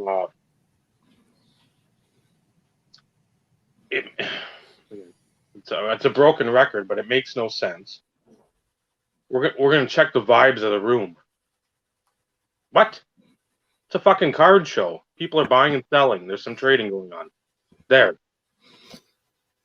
It's like the very most rudimentary Dr. Seuss book you can have. This isn't the chambers of Congress. It's a card show. You know what people are looking for?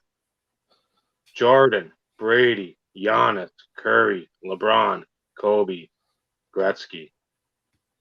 Same people. Fucking go down the street to that card show. Go to Miami. Go to Paducah, Kentucky. Boise, Idaho. Moose Jaw, Saskatchewan. The same stuff. You might have up in Moose Jaw a little more hockey-centric, but the same stuff is going to be what people... The vibes, it's going to be money changing hands in some way, shape, or form. Trades, possibly with money on the side being added in. And a lot of daps and bros. And I appreciate you. Is the vibe, though, the amount of money that's exchanging hands? Is that how they're trying to measure what the vibe is like? I mean, how do you measure the vibe? Exclamation points. I'm trying to understand how you can quantify that. Is there some sort of, Justratic equation like they have for Starburst that's locked, in a vault inside a volcano type situation that only certain people know how to quantify calculating the vibe. We're going to see what the vibe is. What? That makes no. That is asinine. That makes no freaking sense. And what's interesting is I've started to see it as well. That's the reason why I can at least comment on it. I've noticed that in a few things as of late, and it's like, interesting. Why don't you just call that? We need to measure the atmosphere or see what the atmosphere is like. Let's actually use the term vibe. What? If you want to, you go to a restaurant, you go to a store, a high price store or whatever. You're looking at the atmosphere and kind of taking that as your quote unquote vibe or the ambiance for that matter. Mm-hmm. But what the hell is a vibe when it comes to feeling of a card show? I don't understand how you can quantify that or put it into any sort of conceptual type explanation that would make any sense to me. Conceptual nomenclature. I would think just what you're saying. Is it a lot of people doing cash transactions? Is it trading in cash? Is it? I think that's the connotations that I've seen. Again, it's on a personal opinion thought basis, and then what they describe afterwards after getting said vibe. It's usually to that effect. It's either, is money being changed hands? Is it trading? What's the atmosphere? What's the transactions going down? Are people high on the market? Or are they low? It's just a general feeling, I guess, to what it is. Like when I go to a show, I look around, I go through it once, I kind of just see what the lay of the land is, and then I go through. But I'm not looking to see if everybody's having a good day, because frankly, I don't care what anybody else is doing. That's your business.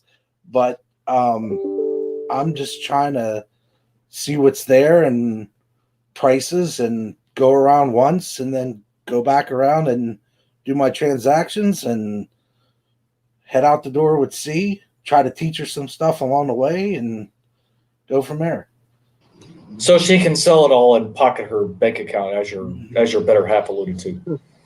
But Brad, but that's exactly what Vinny was alluding to. It's, is it truly like a feeling? And that's why it's like, why use a term that could be misconstrued and not just call it what it is? It's, what's it feeling like? Is it positive? Is it negative? Is it what is it? But we can move on from that, because that just I'm flabbergasted that that's even a freaking thing. I think when they talk about vibes, it's how many roller suitcases there are, how many backpacks there are, how many of these little Halliburtons there are, how many fanny packs there are, fanny pack flex, and how many of these European shoulder satchels these guys are wearing. And the biggest key of all these card shows now, I'm probably, again, comfortably, because I got a fat stomach, it looks like Fat Albert's lower lip. Comfortably, like a 4X, because again, they've got to let the stomach breathe. I don't want anybody to see it. I don't want to see it. So, it's mutual.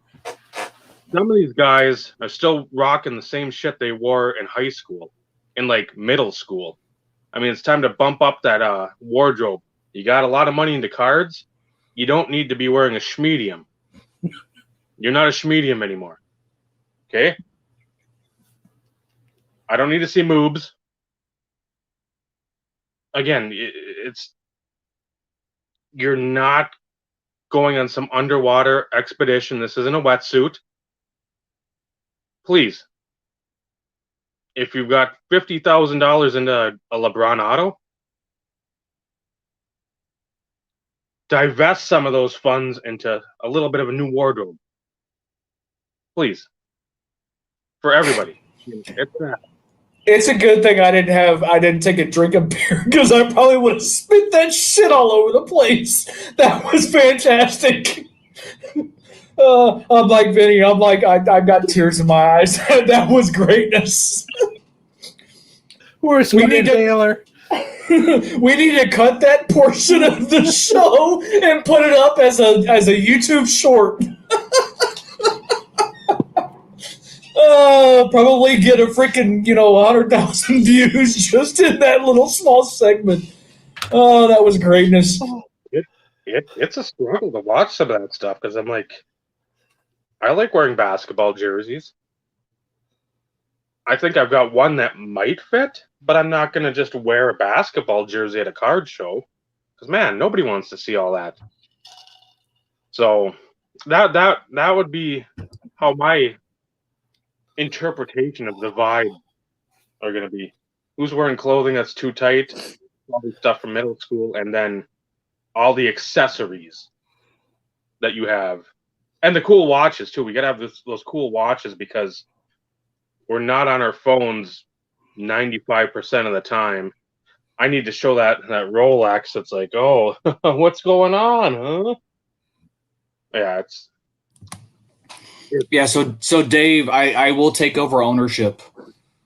I will cut it out of the broadcast, and I'll leave it up to you to upload it as a short. Oh, I will. Because I have no problem with that. I know you will. But I will take it upon myself. Really? Wow. I will take it upon myself. I will strip out the clip. I will send it to you via email so you can upload it as a short. But it needs to be on this YouTube channel. See if we can get some more people who come in that way. That might be the one thing we promote the hell out of. Maybe. But wow. You had Vinny dying. I know probably everybody else was dying. I know it was all in the LMAOs and LMAFOs and everything else. Not that we can see them laughing, but like I said, it was a good thing I didn't have anything in my mouth because I would have spit it out all over the place. And I think Vinny would have too. So I think there's a couple others, but again, the last one I'll go. Where do you value these at? Most of the time, again, the stickers on the card, or you've got some sort of comps. That's where you value them. I got 600. I think 300 for you, son. It's your lucky day. Shut up. Vinny's favorite word these days, and this is more a youth term, sus. Yeah, that's a good one. That I think it's sus. And for all of you who don't know what that is, it's suspect, but I figured most of you probably know what that means. And I know there's others. And I'll kind of close off the segment since we're coming up on an hour and probably about an hour and a half on the. And then Vinny, if you have something you want to add, I have one. So, those of us who have been around the block from the YouTube perspective, most of it was terminology used to represent a specific card. And whether it be something that you picked up, yeah, we know Dave is sus. Dave has always been sus.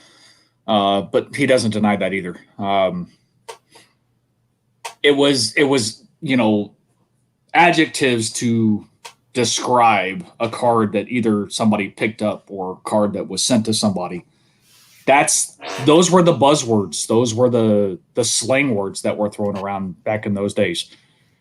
They all kind of meant the same thing, but if you kept using the same words over and over again, it kind of got a little old. But sick, nasty, disgusting, That's the three main ones that come to my mind at this point. I know there were some others that kind of came out of, I guess, necessity to try and, differentiate from getting away from those same words. Mhm. But that's what they were in those days. And Vinny had one more, and then he goes off camera. How dare you? I can give you one more and it's not so much the question, it was the answer. Anytime somebody's looking to trade, what are you looking to get? And the answer, the same thing every fucking time. Nobody had any, hey, I'm looking for 01 grades of the game auto. I need XYZ ABC for my set. I got a whatever momentum O's set to 25 or whatever. I need 13 of those.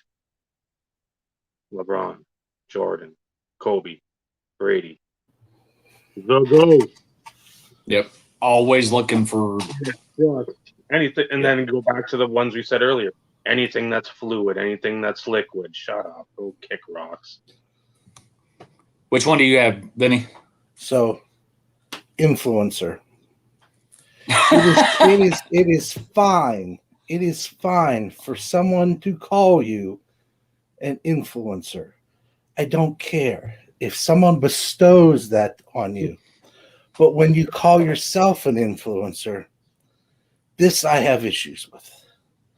Because I don't mean to interrupt you just yet, but I wonder where this is stemming from. Could it be because a certain individual watched a freaking video today prior to coming on the show? Yet again, we've had this conversation. Yeah, okay. I've gone down the rabbit hole. I'm popped back out. It's just the fact that I would never bestow on myself the fact that I influence anybody in any way, shape, or form, other than trying to give my honest opinion about something. But at the end of the day, it's your call. You could ask me for my advice, my thoughts, my feelings. That's fine. But to call myself, yep, I want to influence you, what you do. That's just, I don't think that's something for someone to call themselves. It's just interesting, and whatever pops your rocks, blows your hair back, that's fine. That's a self-esteem issue. I'm gonna call it like I see it. Yeah, if you want to call yourself that, that's fine. But it's just, I don't understand. If you're doing this for the community, why should you want your influence? Shouldn't we all be individualistic and kind of do things to help each other? But I guess if they're thinking that they're influencing them by helping them, then they're doing a good thing. I don't know. It's just a term that I hear, and when you call yourself that, it's just, to me, it's interesting. And I'll leave it at that. Well, and I won't deny that at all. I wouldn't. There is nothing in my mind that would make sense as to why you would ever want to consider yourself something of that caliber. We'll call it caliber, because let's be realistic. They do have they have attained like pedestal, like ranking for whatever reason. But I would agree that why call yourself something? Why own that? If from that perspective, to me, that's a self-esteem issue. And I've said it before, and I'll say it again. Most of them who are hobby influencers, they have a vested interest. So they don't care if you succeed or fail. And if they say that they do, I would call them a bold-faced liar to their face. It's a money grab for them. And the more money you give to them, the more power they feel like they have in order to provide said recommendations or suggestions. Not saying that they're all bad. There's a lot of those individuals that do make people money. They're not all bad. They're not all, just out there. Okay, they're all out there to make a buck, but they're not opposed to helping others. You know what I mean? They make money. They help people make money, which means those people may invest more money. So it's that cycle type scenario. I don't want to call it greed because I don't know these individuals personally. I've never been able to sit down and ask them questions. It's like, what are you ultimately trying to get out of this? Mm-hmm. Are you really trying to provide sound advice, or is there an ulterior motive? They're never going to answer that truthfully. We all know that, because then, of course, the curtain is, taken aback, and then now they're exposed. I'm with you on that. I do find that quite interesting that somebody would just downright come out and say, a lot of it is, Bobby, and I won't deny that, but I'm one of those that honestly tries to find some sort of good in everybody. I know, Dave, that's not you. I know that's not what you stand behind, and that's fine. I know Vinny is a lot like I am. You always want to try and find the good in almost everybody that you come across to a certain degree. Usually you find out that it was a waste of time and you just kind of move on. But you want to think that these individuals aren't just downright all about themselves. You want to hope that they're actually potentially trying to help people. And in certain situations, I think they do in certain scenarios. Other times, if 90% of their people lost everything, they wouldn't give two shits. And that I know is a fact. Mm-hmm. That I do know. Yeah, I wouldn't want to live with myself if I caused people financial detriment. That's a heavy burden. That's a heavy burden to bear. Mm-hmm. That's why I'm not telling anybody what to do. But there, as we both said, there's such a thing called karma. And if you believe in karma, karma's an MFer. And if you don't have any sort of conscience, and that's what happens to the bulk of the people that, buy into your message, and 95% of them fail, karma's going to come back and bite you somehow, shape, form, or fashion. It's going to happen. It may be years from now. It may be 10 years from now. It may be 20 years. But when it happens, it's gonna hurt. Which, like you, we're not here to give advice. That's not what we're here to do. We can make suggestions. We can make recommendations. If somebody asks, hey, if I want to get into hockey, and what was it, 2 weeks ago? LA Pats was talking about, was it Robitaille? I think he had mentioned. Yep. And he was like, any suggestions from you hockey guys of, what potential inserts to look for if I wanted to, go out and look for something. That type of stuff, they are suggestions. They're not even recommendations. They're suggestions. What are you looking for specifically? Are you looking for scarcity? Are you looking for eye appeal? Or are you looking for cards that maybe, are Dave's favorite or Benny's favorite or Carlos's favorite? There's a lot of ways to look at that, but we're not sitting here throwing out. Cryptogriff, I want you to take the $1,000, the negative $1,000 that you've made on Doge, and I want you to go and invest that in LeBron James. Rookies. Oh, wait. You don't have enough money to invest in LeBron James rookies because they're freaking out of most of our price range. That's not what we're here to do. We've never claimed to be that. We'll never be that. But if you ask opinions or suggestions, then, that's a thing. We don't mind, throwing that out there by any stretch of the imagination. But that's all it is. And at the end of the day, what you choose to go and do is strictly up to you.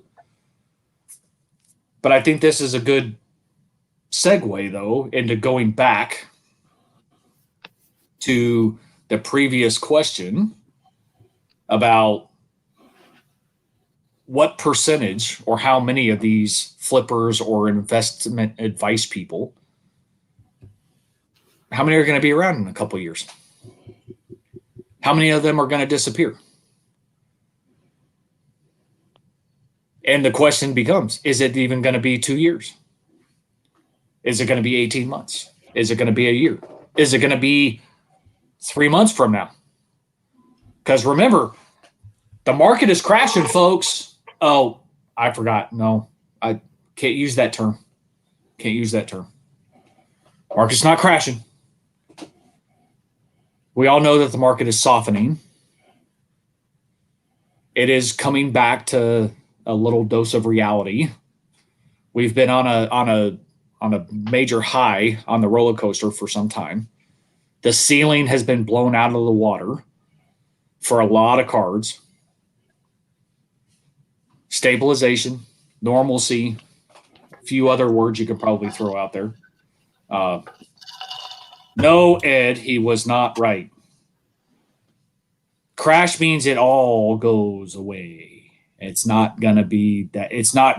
That is a very bold statement to say that the entire market would do that anyways. That's very bold. Very bold. And, I know, Ed, I knew where you were going with that.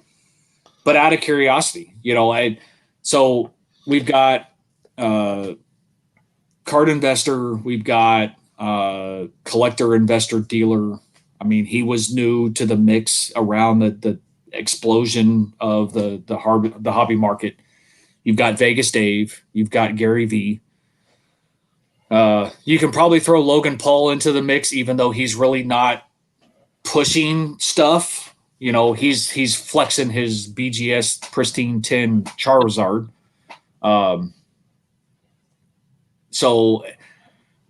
But he's not pushing it like, the others type scenario. You could throw Sasha T in the mix, I guess, from an influencer perspective.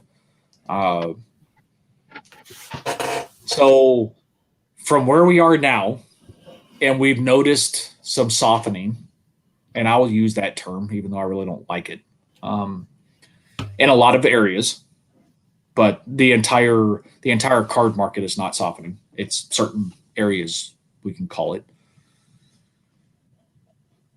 Where do we see these people in 6 months, 12 months, 18 months, 2 years? Do you think they're all going to be around? Do you think it's going to be a third of what's out there? Is golden still going to be a thing? I'm just throwing out a bunch of questions, and this is open for anybody. This is not just for us here discussing it. It's for anybody to throw out their thoughts. Me personally, half of them are going to be gone come 2022. The collector, investor, dealer guy, he's not an influencer. I wouldn't bulk him into that category because he's been like a dealer for like 20, 30 years. His stuff is actually pretty educational. He tries to tell you about stuff. If he doesn't know, he tells you he doesn't know. He gives experiences from his collecting stuff, which I kind of like. That guy's not bad. He's living it over in Europe right now, and he tells you about the card deals that went good, the bad. He does, like, this was the stuff that sold, the high rollers, the low rollers. He kind of tells you about different stuff. I think he's more educational. Some of these other guys, they fall into that category.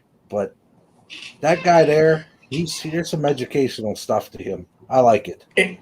Well, and I don't watch him, so it's just the fact that he has, collector, investor, dealer. And I know he always says in that order.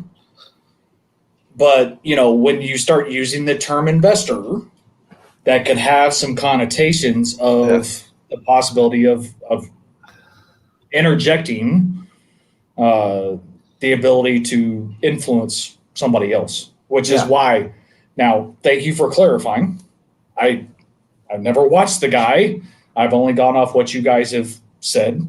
So you eliminate him from that spectrum. That's fine. But I come 2022, first part of 2022, I think you're going to see over half of them gone. Sold out, dumped and run, and they're gone. Because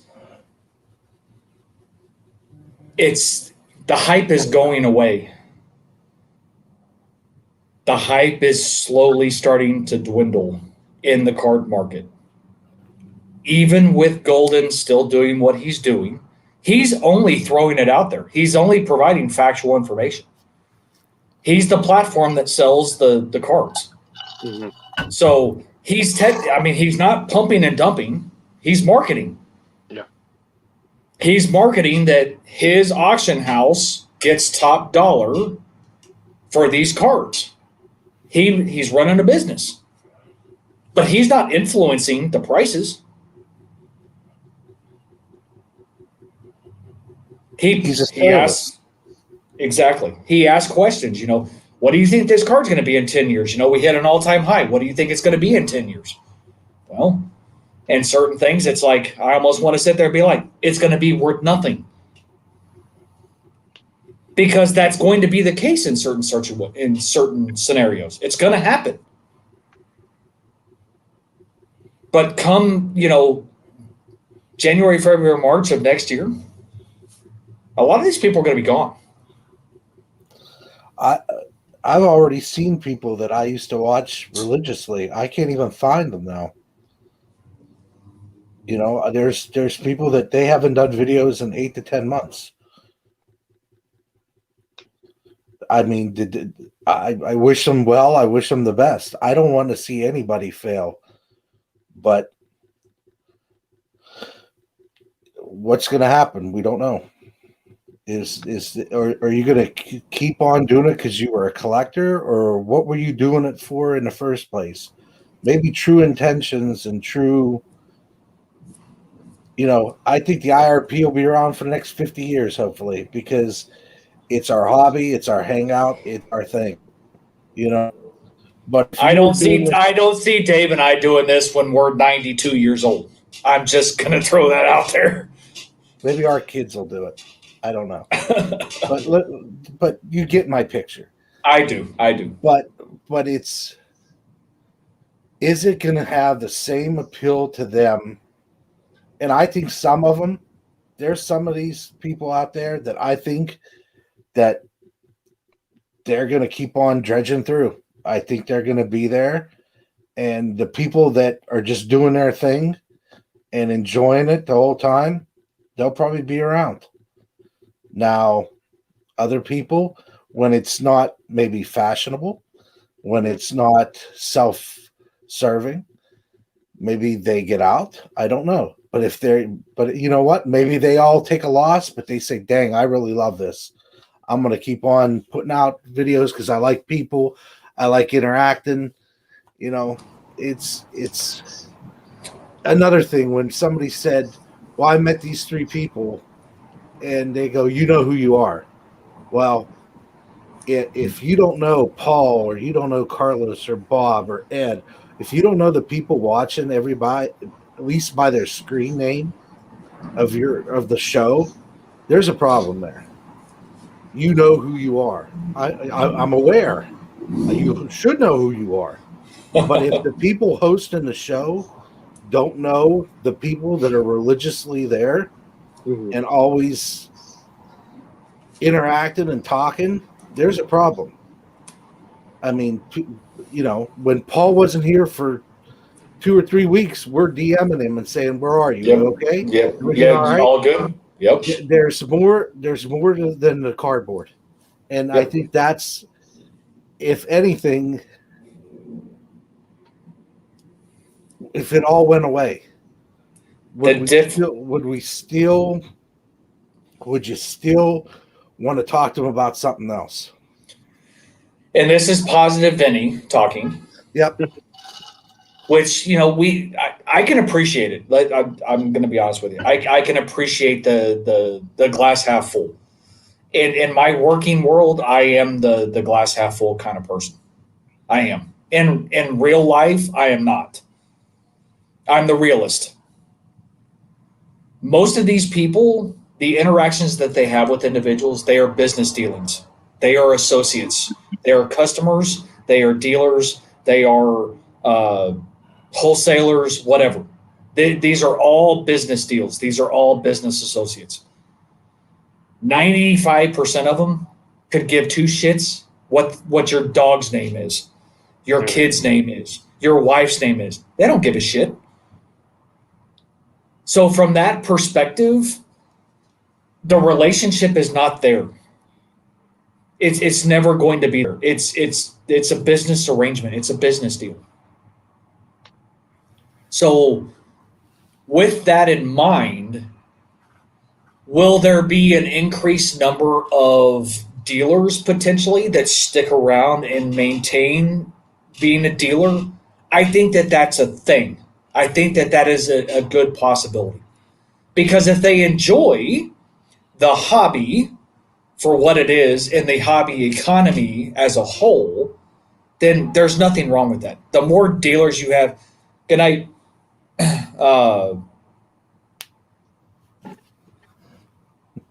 the more dealers you have, that's more options for people to buy from. That's not a bad thing. Yeah. So there is that positive aspect. It's the investor type and those that are the influencers that I'm more focused about of who's going to be around and who's not. Because depending on their business plan, whatever that may look like, 18 months, 2 years, 3 years, 5 years, whatever it may look like, for said offering that they're providing said service, once they attain a certain amount, they have no reason to stick around unless they're greedy and want more money. That'd be the only reason as to why that they would want to continue sticking around. And that's, leading more sheep to the slaughter in a lot of those situations. So I do think that you're going to see more dealers. I think that's going to be a good aspect to all of this. If they choose to transition from a flipper type individual to actually setting up at a show and being a dealer, that's not a bad thing. But the amount of influence that some of these people are going to have is going to dwindle, which means therefore they have no substance any longer. They will disappear. This is my opinion. But if we go back 10 years ago, though, Dave, when we were heavy into YouTube, is it possible that some of those people came in like fire, made a name for themselves really quick, obtained a crap ton of subs really quick, and then all of a sudden they rode off into the sunset because they no longer had relevance, because they were no longer bringing anything to the table, or they ran out of money, or they went into debt, and then all of a sudden their wife finds out and they're now divorced, and everything else. Is it possible that the same, like what could happen, what we're seeing now in this market, could it not, is the same possibility the same that happened then because of the same reasons? Possibly, but some of these people are still living at home, so they've got no Bills. actual bills and adult responsibilities. The thing I'd say to that, I don't think I heard. It depends on what they want their name to be, good, bad, and different. They will probably keep putting out videos until that ad revenue dries up. Until people are like, you know what, I don't care about so and so. Done. Unsubscribe. Don't care about them. When you see the video's not getting 6, 8, 10,000 views within the first week, if you see them get like 700 for like a card show recap in a week, they might start thinking otherwise. Take their talents to other social media platforms. Because for me, I am not a glass half full person in any respect. When you get burned, you tend to remember that more so in every aspect, and you know that leads you down that path every time. You always wonder, what's this person's end? What's their motive? What do they want out of something? Because that's what a lot of people are. The old wrestling business again. They want to put themselves over. So it can be like the Gary V. Oh, NFTs, buy in. Next wave. This is get in end of April. No, sell them. I don't know. The market's dropping. So within 6 weeks, you figured this out, or you just wanted to bump yourself up? You wanted to bump yourself up. You don't care if you come out looking bad or good. You come out with views, with some sort of money, revenue stream, something. Relevancy. Now, if you hit 1, 2, 3 times, you miss. People are still like, well, he's still 67%. You're 2 out of 3, or you're 2 out of 3. So I don't know. I don't think a lot of these people care. I think they will get out if they see stuff continue to tumble, especially those common cards that there's no scarcity. Again, a logo man of Luca, that probably will sell for more, obviously, because it's a 1-on-1. A Luca Silver, a Luca Prism, Donruss rated rookie, an Optic, whatever. Those should not be commanding 4 figures. If that market, that side of the spectrum softens to reasonable, sane prices, and these people have, I got like 1,500 into, or probably 2 into a Prism, and it comes down to 600, then you'll see people getting out because people, man, I traded this or that, or I spent that much on this, and what does it look like? Then you might start seeing people, this is pretty much a plain chrome card. That really doesn't have much appeal to me. What did I see in it besides money? Like, well, this is stupid. I'll flip these cards out and go into real estate or buy vehicles or something. I don't know. Physical land. Yeah, actually buying something that you can pick. I can go buy a ranch in the middle of a fucking desert and call it cool. Fine. Congratulations. The Baby Dick of the Year award once again goes to you. So, you think they'd be that smart, but I don't know their posse. If they've got financial people that are actually smarter, because again, when they come off on video, they don't seem smart. So you'd hope there's somebody else in the room with them trying to say, hey, you got a lot of clout now, supposed clout because of these numbers. Again, it's not because of knowledge, it's because of numbers. Maybe start diversifying stuff and putting in something tangible because, again, top Chrome LeBron, it's not a $20,000 card.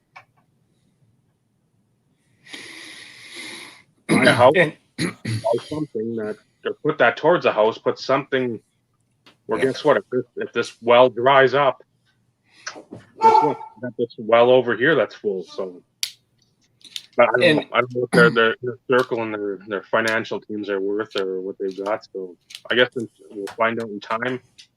6 to 8 months, I say you'll see a big you'll see the market soften, a big dip in all these investors. Vinny, you're fidgeting, first off. Just thought I'd point that out. And Ed, I'm going to give you the biggest revelation of the evening. You know what you're going to do without recaps? And it has nothing to do with life being meaningless. You're going to continue to live your life. You're going to move on. Because in the end, who really gives a shit? If you care about those that, went to the show and you're friends with them and things along those lines, then yeah, okay, so it may be a little less meaningless because you don't have videos to watch of those people that you enjoy watching. For all the other individuals that are normally just trying to flex, you're going to continue to live your life as if nothing has ever changed. Such a revelation. I know it's crazy, but I mean, this is why I say this all the time, and it goes back to me giving Vinny crap earlier. I refuse to watch stuff that I don't give two craps about. I stay informed by listening to what other people say, whether it be other people. No, most of it doesn't come from you guys, though. Believe it or not, it does not. You find stuff on Instagram. You see stuff on Instagram, or somebody mentions it somewhere else. If it's not my small handful of people, and you didn't go to Miami, guess what? Well, I guess I'm not going to be watching any Miami recaps. But I just, there is no interest for me in any of that because I don't want to get so agitated or frustrated or infuriated for that matter, because I'd be that dumbass that would probably ruin my reputation. Oh, wait, what reputation? And actually comment on one of their videos and be like, you are the biggest scum of the earth. Please go play in traffic. I'd be that guy. I like to look at cards. I maybe that's the thing for me. I like to see what's selling. I as a person that when they said there's a show, there used to be. You would actually in the 90s there was two local malls and there was one about 45 minutes away. And sometimes they would be, all three were on a weekend. And I'd be like, man, I want to go to every one of them. And looking at your mom, because you're like, can we go? Can we go? And I just wanted to see the cards because I loved cards that much. I wanted to see what people had, and I enjoyed it. Maybe that's why I watch them. And then all this secondary stuff comes in the way. Maybe that's it, because I really do enjoy seeing what people have out there because I'm curious of what people are doing. I will give you that, but guess what? Turn the damn volume off. Well, you got a point there. I mean, let's be realistic here. I appreciate cards too. There's a lot of cards in which the only way we're ever going to see them is in a video or an Instagram live feed type situation. There's a lot of times in which that's always a possibility. Yeah. But that doesn't mean you have to listen to what any of these jackoffs are saying.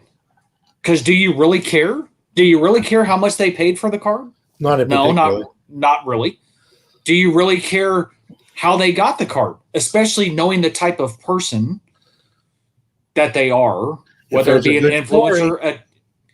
Yes. But if it's a dealer or an investor or a flipper, do you really care? Do you really care? Because that story is irrelevant to them.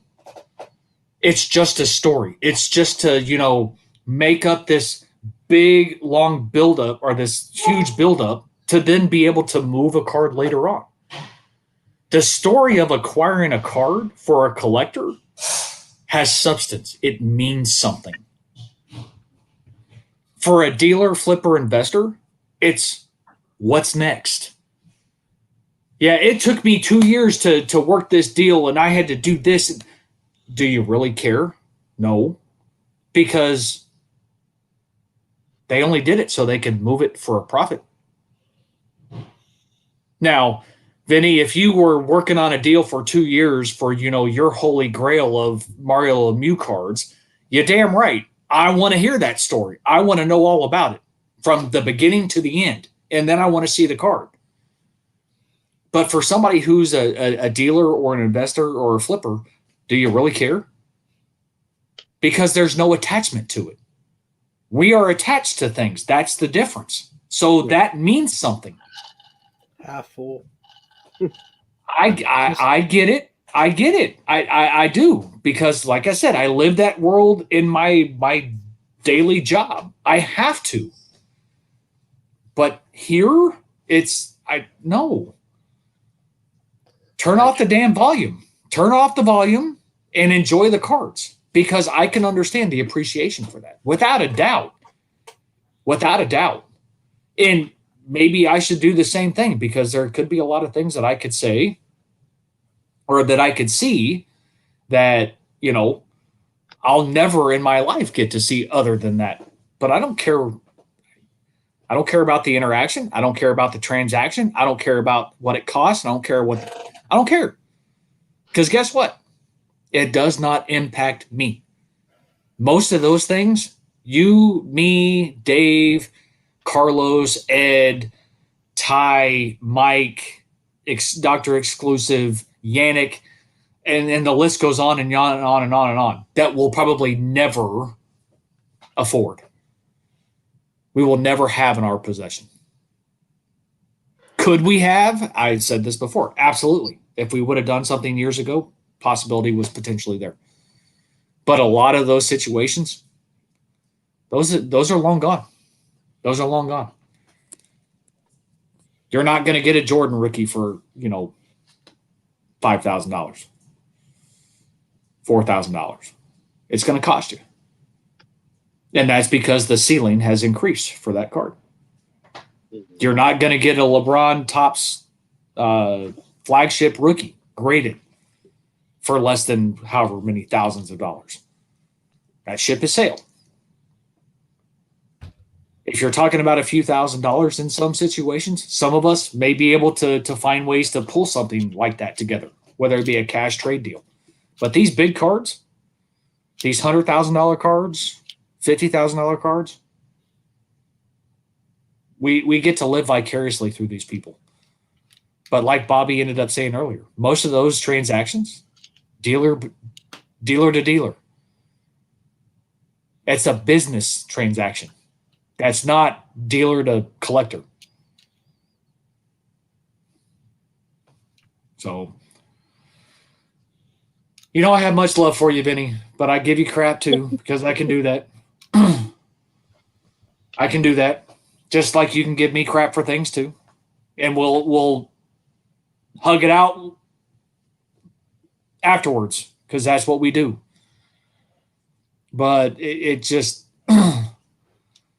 I hate it for you guys, because you guys get so fired up and agitated with that stuff. And it just, if I could reach through my phone and strangle you, not allegedly either, but just grab you by the neck and shake you like this and be like, stop, I would. It's entertaining in a way. I don't know. I guess my moral compass of people wanting to see the good, that pretty much gets me. And then there's bad, and I don't know.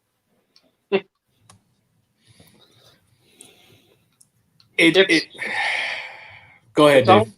It's like a lot of people, and again, it's probably a perfect comparison, because there's people at like the Jersey Shore, Real World, the House Hunters. Reality TV. It's the reality, but it's not an actual reality. And that's sort of where other people like the 90 Day Fiance, it's like, okay, that's a little more geared to reality, but House Hunters, Oh, we got 3 houses we're going to choose from. We got this one. Yeah, we got it. We'll show all the work to get to that point. It's the same with the cards too. You don't see the full grind. You see like snippet. Okay, here's our little talk together, and we come to a deal. Well, how do? And again, this would be so much better if these people had numbers. Here's my LeBron Topps Chrome refractor PSA 8. As soon as you get it, then start documenting. Okay, here's what happened. I traded up on it. I got a Jordan 7 rookie, but I had to add like $2,000 or whatever the case may be.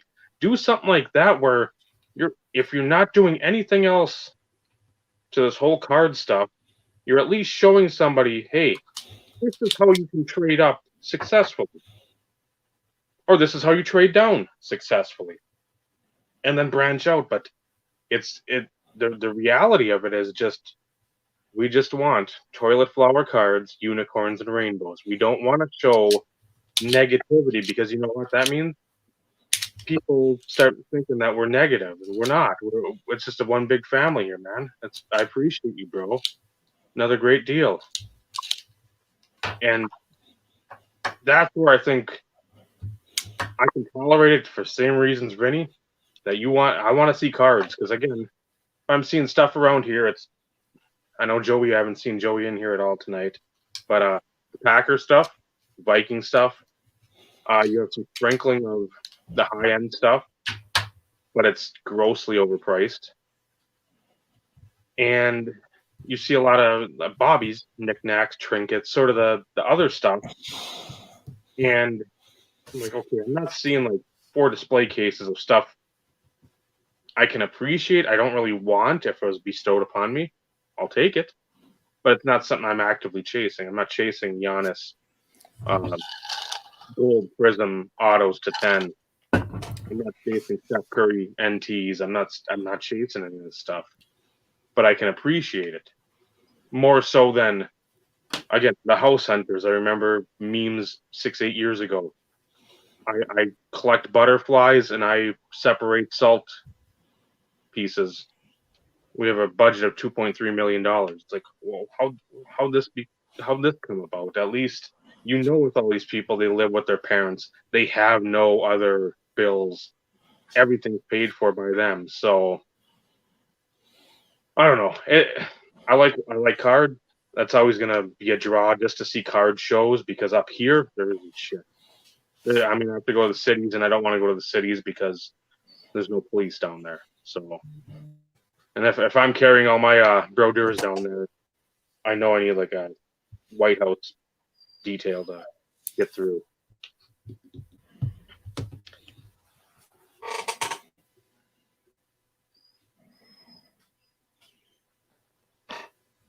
So that's what I would notate the cards. As much as it's just a shit show to watch this stuff, there's much worse that we could watch, but not much worse that riles us up that greatly because it's when you have that vested interest in the hobby and you see it just as especially when you see the kids.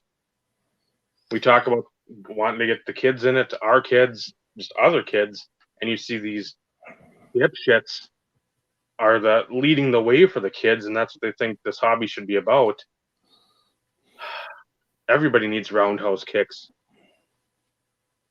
It's terrible.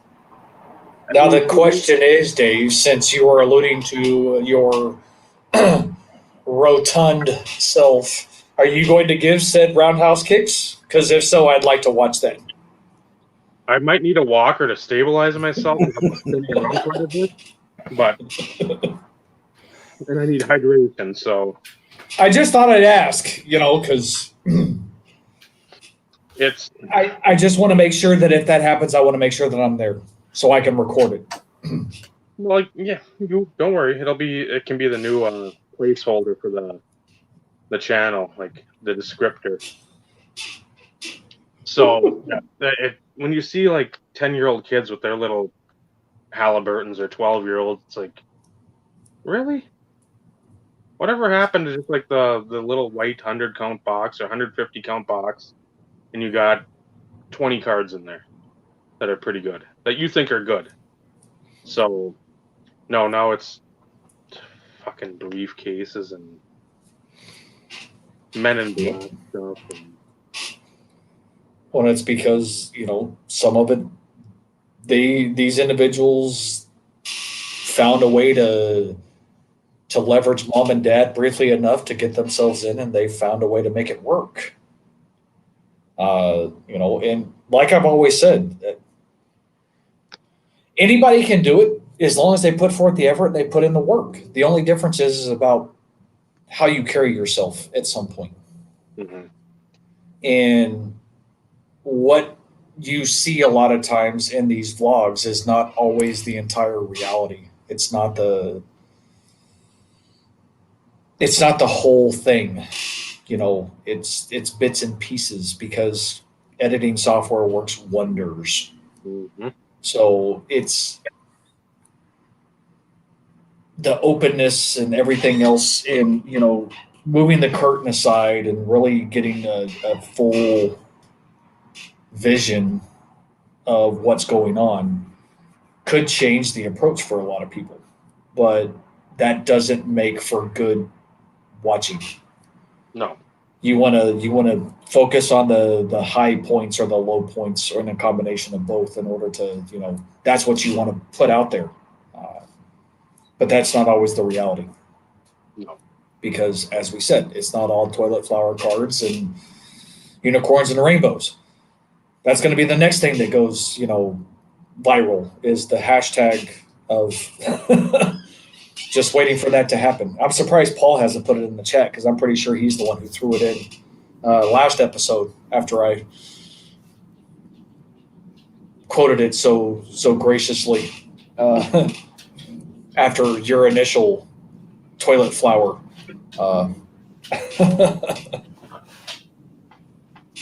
Yeah, that was a little strange, Bobby. It was like because he went off, and then when he came back on, he was there like briefly, and then he disappeared. That's Ghost, Bobby.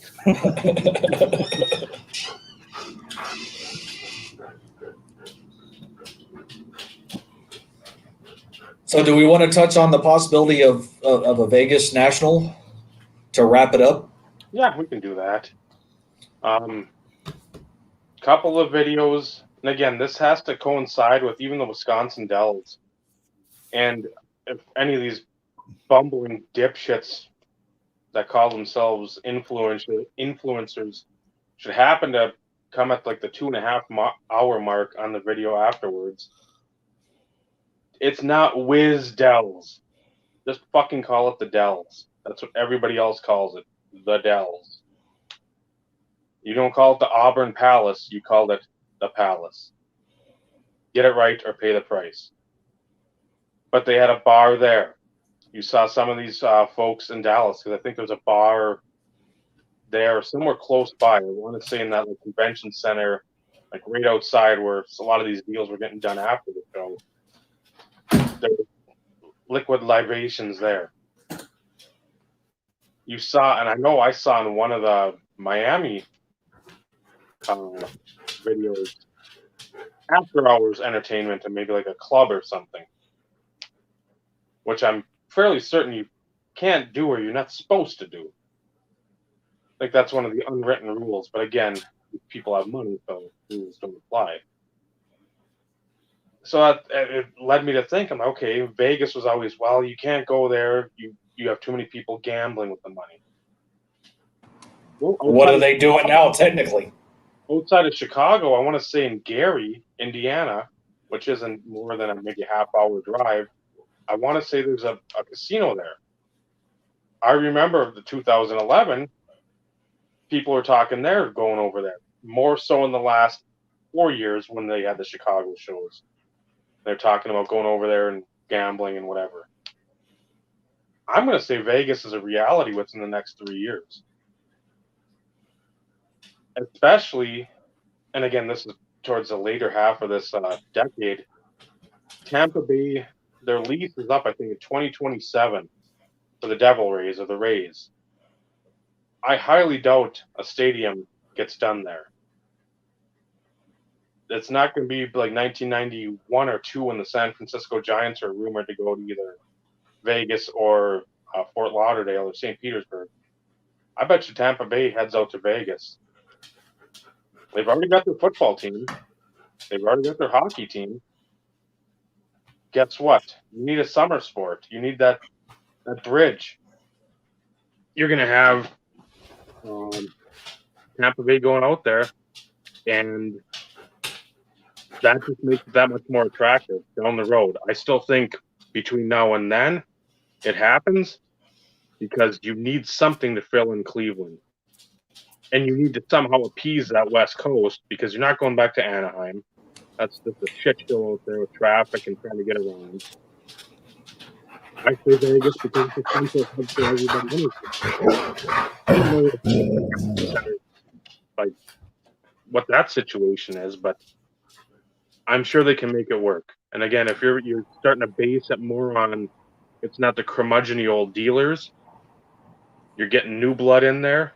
I don't know how long this new blood sticks around, but whatever sticks around, they're going to be used to that lifestyle, going to the clubs, going out to eat at whatever Ruth Chris Steakhouse, going to gamble or to see a UFC show or boxing. Whatever happened to Baltimore? I don't know. I don't know if they just completely ditched it or not, because I don't think it's been since, what, like 10? 10 It's, or like I mean, it's been a while, and that's the reason why I posed the question, because Baltimore, you would have had the East Coast. Mm-hmm. Chicago, Cleveland area, you have, the Central, and then you had Atlantic City. But there was nothing that was west of that part of the country, ever. Nothing in Texas, nothing in California, nothing in Vegas, nothing. The National is always on the east side of the Mississippi. Why is that? Well, they used to have an Anaheim. They used to do one in Texas, if I'm not mistaken, years and years ago. 90 or 91, I think, in Dallas. And I don't know if it just centralization to everything. Chicago, you have O'Hare there. Cleveland, I don't know. They had the IX Center or whatever it was, the big Ferris wheel in it. Baltimore and AC, I get that you have to have somewhere on the East Coast, but AC's never really. It's like going to Detroit. I don't want to go to Detroit for a massive card. But I mean, we've got large convention centers here, large. So it's one of those in which, and I would think that California probably would too. It just, I've never understood why it's always been that way. And I don't know if some of that has to do with taxes or any of this other behind the scenes type stuff, or how much you charge for the renting of like the Rosemont or the IX Center. It's like, I don't know enough. I probably never will. But at the same time, it makes too much sense not to have it eventually out there in Vegas, because that's basically becoming a weekend getaway. You want to leave on like a Thursday night, dip out on like a Monday morning. That's pretty much something that can be done, and you're not completely busting the bank. So I don't know. And I mean, there's validity to that, and I get that. I mean, Las Vegas definitely would have a following as far as people wanting to go. But it's just it's one of those in which, like I said, there's other places that could also be put on the spectrum or the rotation to cater to other areas of the country. You know, I've wanted to go to a national. The only ones that I would ever go to would have been Baltimore or Chicago. Would I go to Cleveland? Probably just because, just say I've been there. But Atlantic City, I've never had any inkling or any care to ever step foot in that place personally. But why is it that it's always that way? For all you folks that are already up there, your flights are a little bit cheaper. For all of us further south, usually the flights are more expensive. So if you find ways to change up the rotation and try and focus on different subsections of the country, you could appease other people. Not saying that there's not shows in Texas or shows in California or anything. That's not what I'm getting at. But the fact that it's the national, you know, it's always touted as the biggest, you know, most expansive, and so on and so forth. To me, there's opportunities, but you know, that's just me, and that's one of the main reasons why I never went to one before, is because even knowing when it was and looking at flights, you know, months in advance, it was like, yeah, I can't justify that expense. And I don't want to drive, you know, a day and a half by myself. That'd be a little boring. For those people who can do that, hey, more power to you. But to drive a day and a half, or to drive, you know, 10 hours to get to St. Louis, to Ryan's shop, to do that by myself, no. It was hard enough to drive 3 hours, and it was almost 3.5 hours to drive to Austin to meet up with Scott, to then go down to Houston,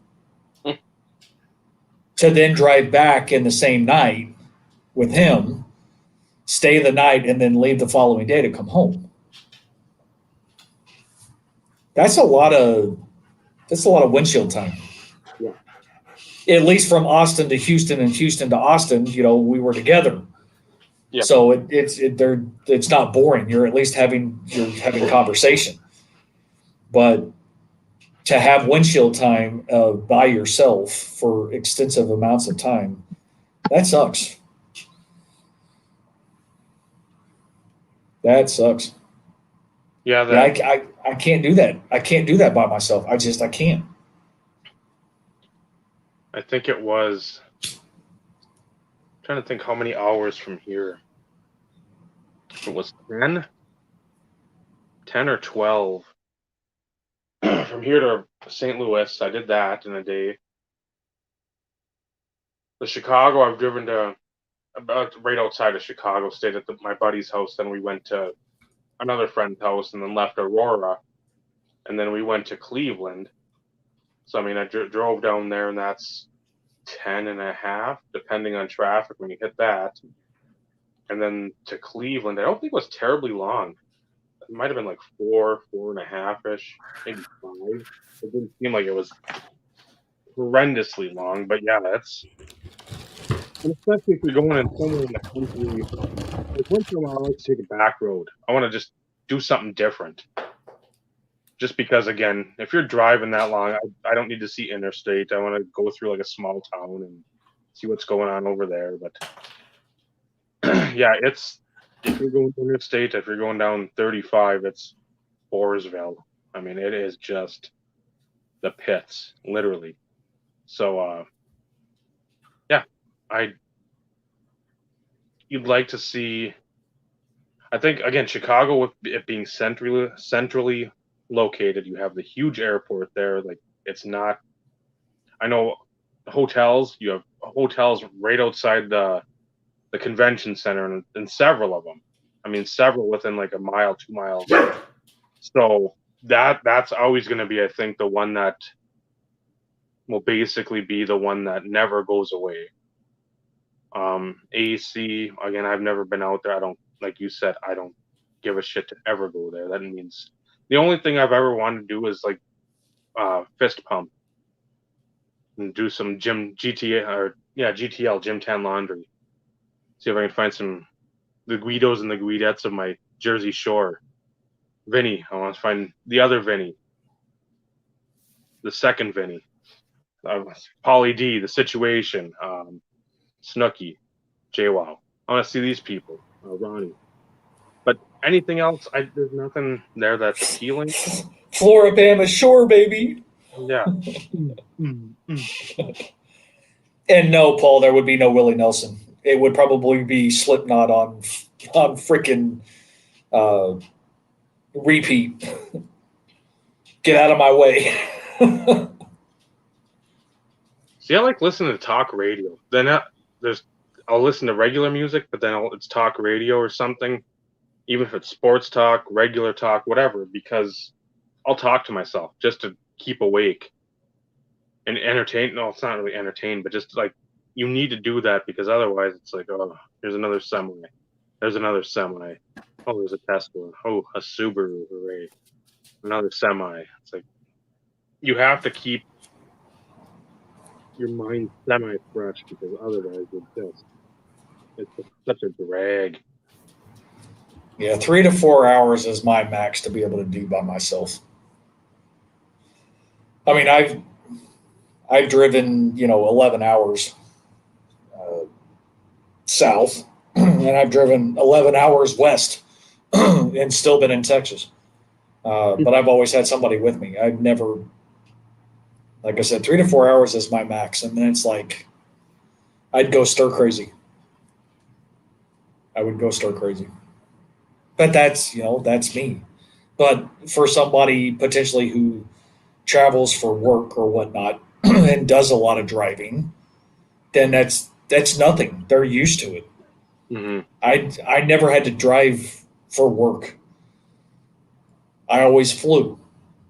I think there was 2 times in which I drove, and I did drive to Houston for work. One time I drove by myself. The other time I drove with a coworker. But that's 4.5 hours. So it's a little over my normal what I feel good about. But I never had to drive for work. It ended up costing them more to let me drive because of the gas mileage that they had to pay me. So it was still cheaper to fly. So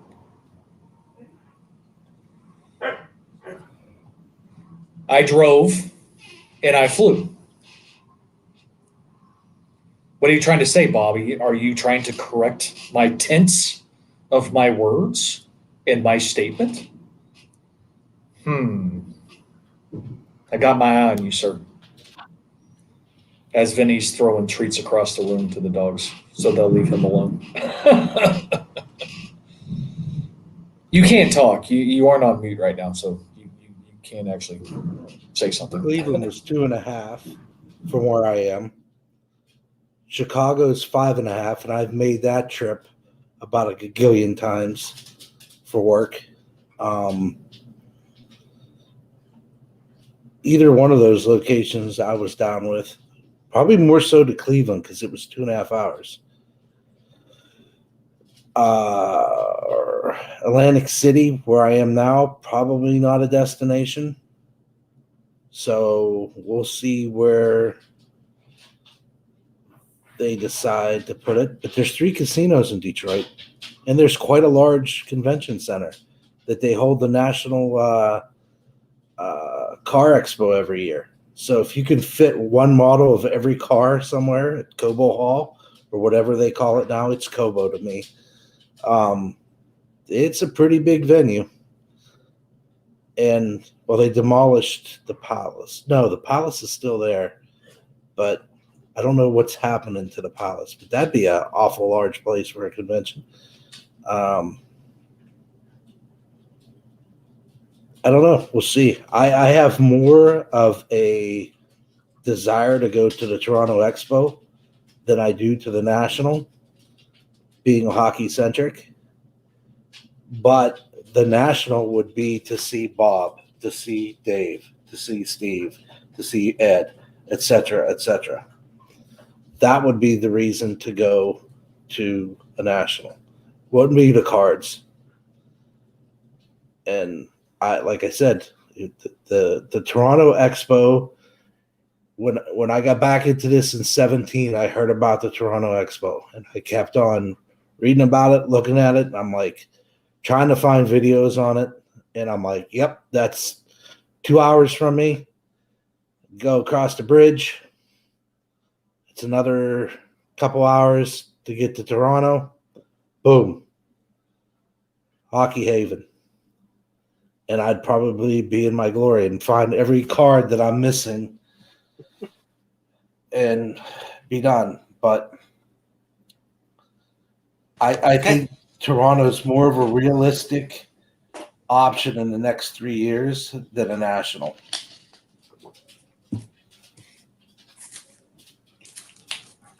Well,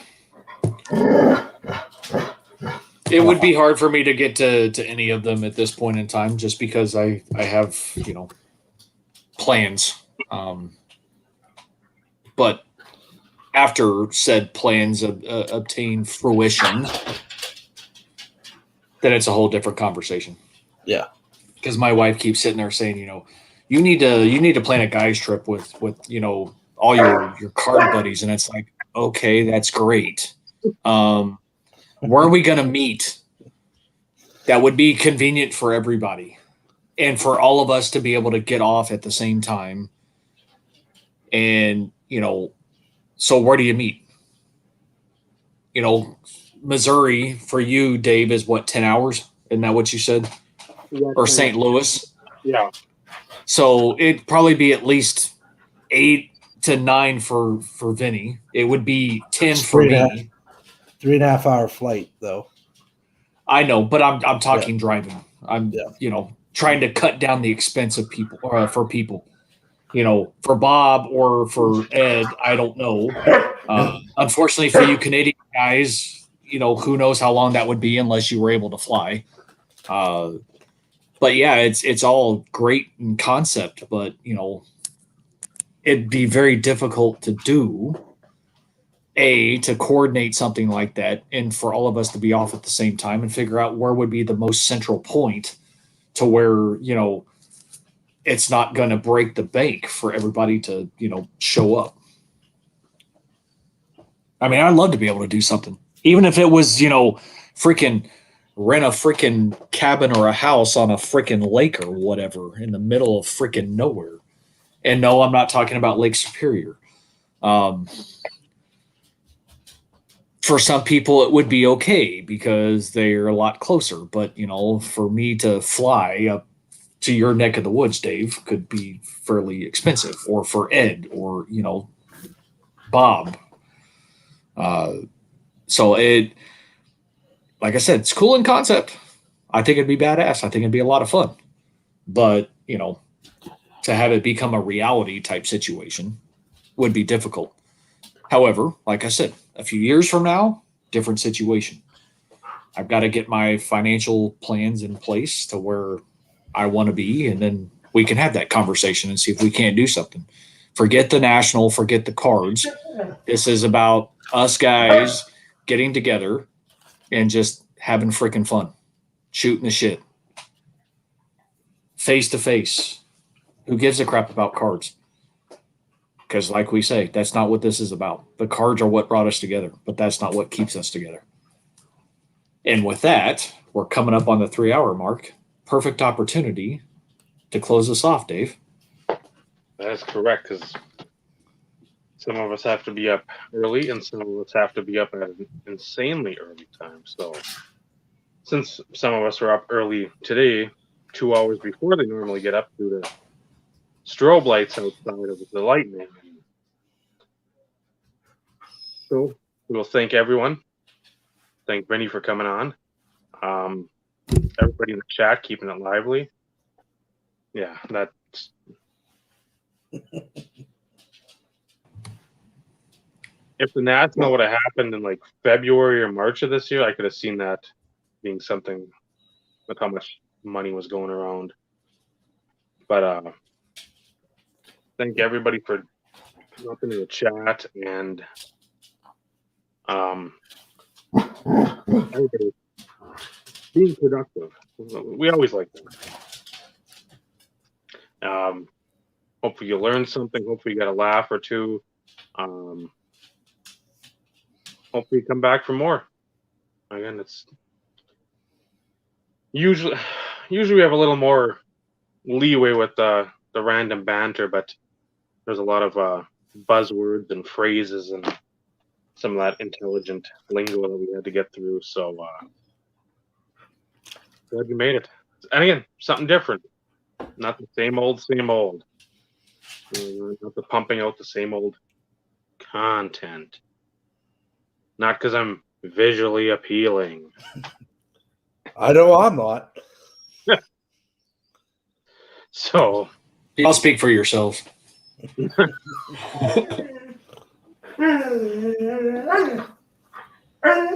again, The dogs agree. yeah, Ghost and Trade, Friends. shush. Ghost and Friends are they're an approval. So remember, like, comment, subscribe, hit the notification bell. Patreon, PayPal, Venmo, Zelle, OnlyFans, Discord. Go to our Instagram page, our Facebook page, our MySpace page, our Twitter page, our TikTok, Snapchat. Round it all up. Shine that sumbitch so it's nice and shiny. And throw it out the window because none of that shit exists. Come back here next week. Yeah, if you do like and subscribe, at least you get the notification that we're live. So I mean that is a positive. So, but otherwise, thank you to everyone. Thank you again, Vinny. You. He's Vinny. And Steve. I'm Dave. This is the Revolution podcast. Remember, cards, acquiring a great collection in this hobby, that's great. The friendships you forge, that's what it really should be about. Good night, everyone. Good night, everybody. Night, everybody.